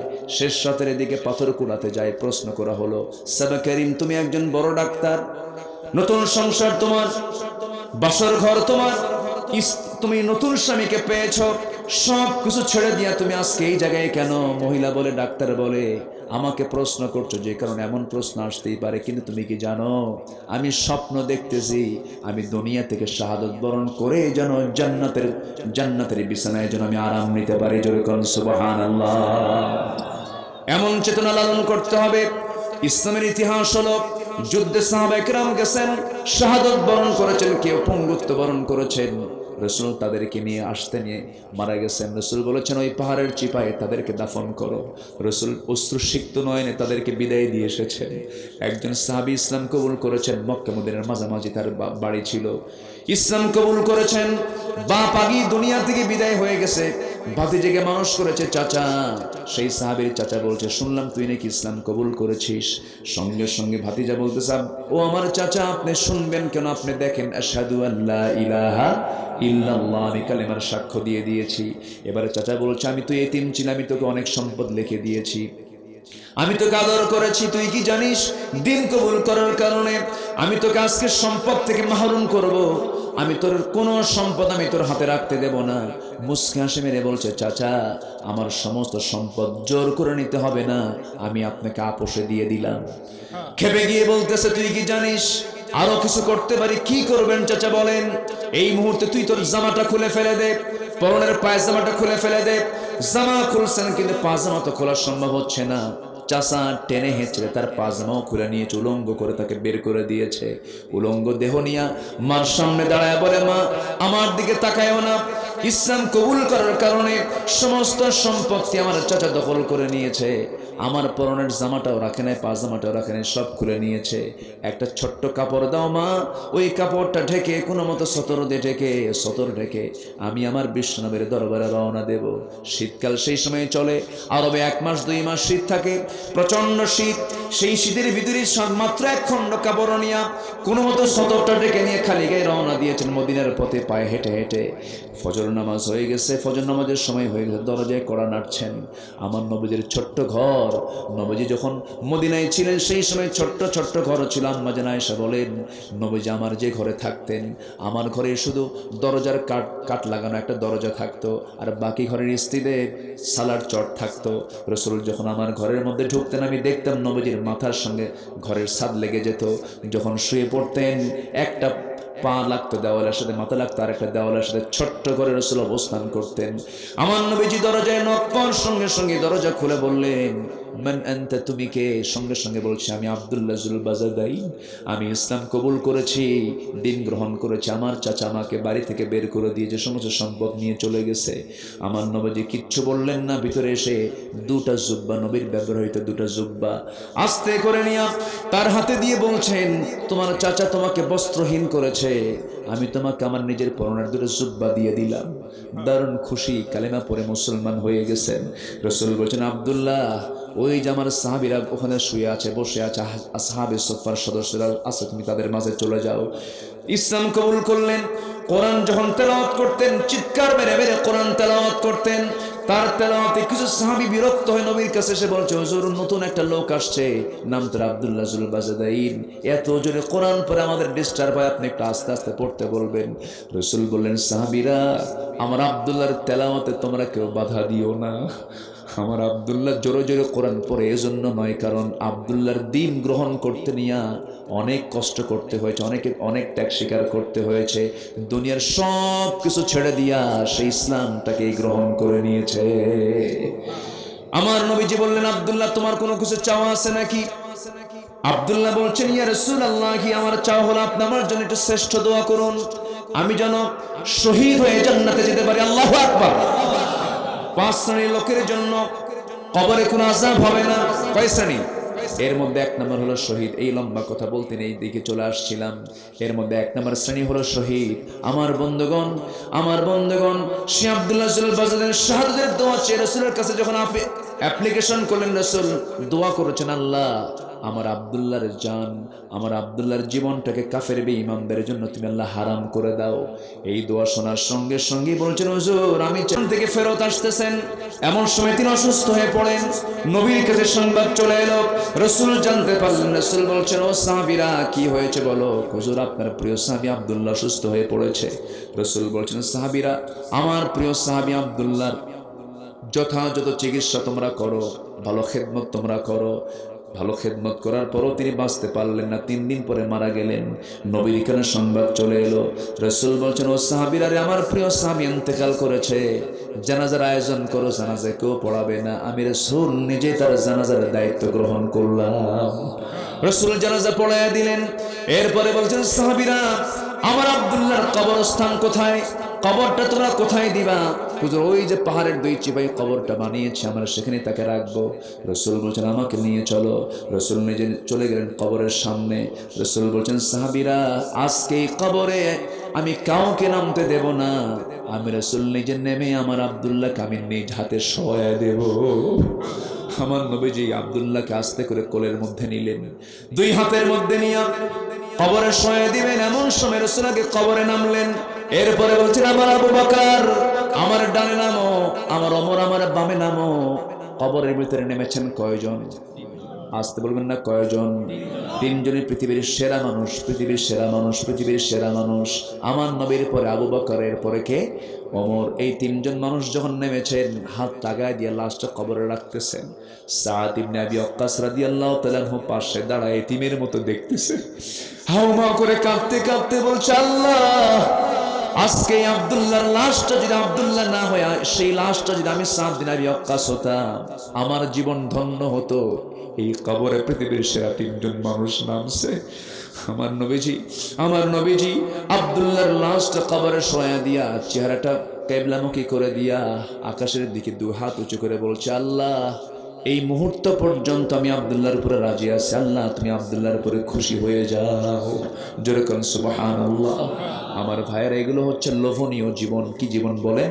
লোভনীয় জীবন, আকর্ষণীয় জীবন। সেই জীবন আমরা লালন করব। জোরে বলি ইনশাআল্লাহ। আরো জোরে বলি ইনশাআল্লাহ। শহীদ যারা হবে, কবর আযাব হবে না। ইসলামের রাষ্ট্রে যারা পাহারাদার হবে, তাদের আযাব হবে না। সূরা মুলক যে বান্দা নিয়মিত পড়বে, তার কবরে কোনো আযাব হবে না। জুমার দিন, জুমার রাত, এমন দিনে কেউ মারা গেলে তার কবরে আযাব হবে না। কিন্তু জুমার দিনে যদি চোর মরে, এটা কি হবে? এটা কি হবে? হবে না। নাম্বার 5 হলো পেটের পীড়ায় যদি কেউ মারা যায়, পেটের পীড়া হয়ে যদি কেউ মারা যায়, আগুনে, পানিতে, রোড অ্যাক্সিডেন্টে যদি কেউ মারা যায়, আল্লাহ তাকে শহীদের মর্যাদা দিয়ে দেন। যেরকম সুবহানাল্লাহ। কবরে কোনো আযাব হবে না। শেষ করে দিই নাকি? চালাবো? ফজর নামাজ পড়ে যাবেন, এরকম নিয়ত আছে আপনাদের? তাহলে ফজর নামাজ পড়ে যান, আমি চলে যাই। এত সুন্দর মানুষ, বলি আলহামদুলিল্লাহ। শ্রোতার মধ্যে কিছু ক্লাস থাকে, শ্রোতার মধ্যে কিছু শ্রেণী থাকে, কিছু শ্রোতা থাকে। এখন যে শ্রোতাগুলো আছেন আপনারা, ফজর পর্যন্ত কোনো ক্লান্তি নেই, বলি আলহামদুলিল্লাহ, ভালো। কিন্তু সব দিকে আমরা খেয়াল করব, সব দিকে আমাদের খেয়াল করা উচিত। আমরা বেশি লম্বা সময় আর যাব না, ধীরে ধীরে আমরা গুটিয়ে আনছি আমাদের আলোচনা, একটু শর্ট করে নিয়ে আসতেছি। তাহলে আমরা ইমান আনবো না ইনশাআল্লাহ? কোন ইমান আনবো? বেনামাজি ইমান? বেনামাজি না নামাজের ইমান আনবো? নামাজের ইমান আনবো। দাড়িবিহীন না দাড়িওয়ালা? আল্লাহ তুমি মুরব্বীকে দাড়িওয়ালা বানাও। জোরে বলি আমিন, আরো জোরে আমিন। রাগ করলেন না তো? জি আলহামদুলিল্লাহ। কত জীবন আর কয়দিন, ঘুমে চলে গেলাম, যদি বেঁচে যাই সকাল, আর যদি না বাঁচি সকাল না পরকাল, সকাল না পরকাল, পরকাল হয়ে যাবে। এই জন্য আমরা এরকম একটা প্রিপারেশন নিয়ে চলার চেষ্টা করি। আল্লাহ তাআলা সবাইকে কবুল করুন, জোরে বলে আমিন, আরো জোরে আল্লাহুম্মা আমিন। সম্মানিত ভাইরা, ঈমান আনা, সঠিক ঈমান আনা, ওয়া আমিলুস সলিহাত, এবং নেক আমল করা, কোনো খারাপ আমলের কাছে যাব না আমরা, জোরে বলি ইনশাআল্লাহ। আল্লাহ তুমি সবাইকে কবুল করো, জোরে বলি আমিন। সম্মানিত হাজিরিন, মাহফিল কমিটি তার একটা মসজিদের উন্নয়নের জন্য আজকের মাহফিলের ডাকটা দিয়েছে, বলি আলহামদুলিল্লাহ। কষ্ট পাচ্ছেন নাকি আপনারা? আচ্ছা, অনেকে দান করেছেন, অনেকে দান করে চলেও গেছে। আচ্ছা, প্রশ্ন নামাজ কেন্দ্রিক, ভালো। আল্লাহ আমার সেই বোনটাকে নামাজি বানান, প্রকৃত নামাজি বানান, জোরে বলি আল্লাহুম্মা আমিন। তো এক অজুতে তিন ওয়াক্তের নামাজ পড়া যাবে কিনা? এক অজুতে 3 ওয়াক্ত কেন, 5 ওয়াক্ত পড়তে পারবেন যদি অজু না যায়। অজু ভঙ্গের কারণ যদি আপনার মধ্যে উপস্থিত না হয়, পড়তে পারবেন। তবে অজুকে নবায়ন করা ভালো, অজুকে নবায়ন করা ভালো। অজু থাকতেও অজু করা যায়, এটা উত্তম। কারণ আপনি এক অজু করে ফজর পড়েছেন, ওই অজুতে আপনি জোহর পড়বেন, পড়তে পারেন, কিন্তু উত্তম হচ্ছে অজুকে নবায়ন করে নেওয়া। পাসপোর্ট 5 বছর মেয়াদি হয়, আবার 5 বছর পর আবার এটাকে নবায়ন করা হয়, আবার এটাকে নবায়ন করে আবার 10 বছরের জন্য করা হয়। তো আপনি নামাজ একটা শেষ করেছেন এক অজুতে, আপনি আবার অজু বানায় নেন, এতে আপনার যে শারীরিক যে একটা ফ্রেশনেস এটা আসবে, এটা উত্তম। বেশি বেশি অজু করা এটা উত্তম, ভালো। আর সেকেন্ড হলো, গোসলের অজুতে কি নামাজ পড়া যায়? হ্যাঁ, হবে না কেন? অজুর মধ্যে গোসল না গোসলের মধ্যে অজু? আসতে কয়, অজুর মধ্যে গোসল আছে না গোসলের মধ্যে অজু আছে? গোসল করলে কি আর কোনো অঙ্গ বাদ যায়? বাদ যায় না। কুলি তো ফরজ না, নাকে পানি দেওয়া তো ফরজ না। অজুর ফরজ কয়টা বলেন? 4টা। অজুর ফরজ কয়টা? 4টা। কি কুলি করা, নাকি পানি দেওয়া, না মুখ ধৌত করা? ফাগসিলু ওয়ুজুহাকুম ওয়া আইদিয়াকুম ইলাল মারাফিক, 2 হাতের কোণই পর্যন্ত ধৌত করা। ওমসাহু বিরুউসিকুম, মাথা মাসে করা। 2 পা ধোয়া। নাক আছে? নাকের মধ্যে আছে? মুখের মধ্যে আছে? নাই। কিন্তু তাহলে আপনি যদি গোসল করে ফেলে দেন, ফরজ গোসল যদি না হয়, গোসল হলে গোসলের মধ্যে অজু আছে না নাই? আচ্ছা, হয়ে যাবে। কি কথা ক্লিয়ার? আচ্ছা, হ্যাঁ, এগুলো শুরু করলে তো ফজর হয়ে যাবে। যতটুকু হয়েছে আমরা বলে ফেলি আলহামদুলিল্লাহ।